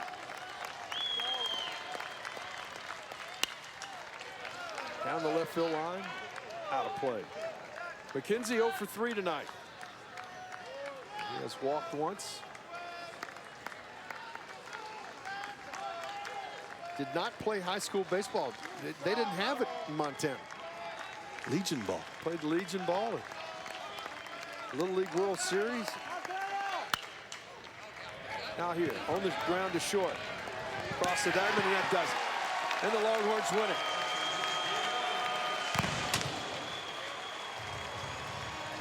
Greg, when you go back in the ball game, it was all started in that first inning by Ryan Reynolds, and that sort of set the tone. And then Bryce Elder really, truly was outstanding again for his second start. Yeah, it did. I mean, if you're left with 0 in that first inning, it's a whole different ball game halfway through this ball game today. So getting off and getting that lead early for Bryce Elder to be able to do what he does, which he did against Louisiana, and he did again tonight. The 6 innings, the 1 run, I believe, is unearned. So he pitched well. Your Friday guy gets you into the 7th inning, and what more can you say again about Cole Quintanilla coming out of that bullpen? Yeah, that's where I was going right quickly. You look at him, he's come in now. This is his 3rd appearance. He's been in total control. He hasn't, you know, the stage hasn't been too big for him. He's a redshirt freshman because of the injury, and boy, he's come in and really done a nice job every time out. Did well at Louisiana, did well at Rice, and again tonight, 2 innings tonight. He threw 26 pitches, 16 for strikes. So he's throwing strikes, getting the ball over the plate, and he's being effective. We got a double dip for you tomorrow right here on Saturday. It starts at 1 o'clock Central right on LHN. Coming up next is Texas softball, Texas versus Tulsa. For Greg Swindell and our entire crew, I'm Keith Moreland. Let's take our time and go down and hear the victorious Eyes of Texas.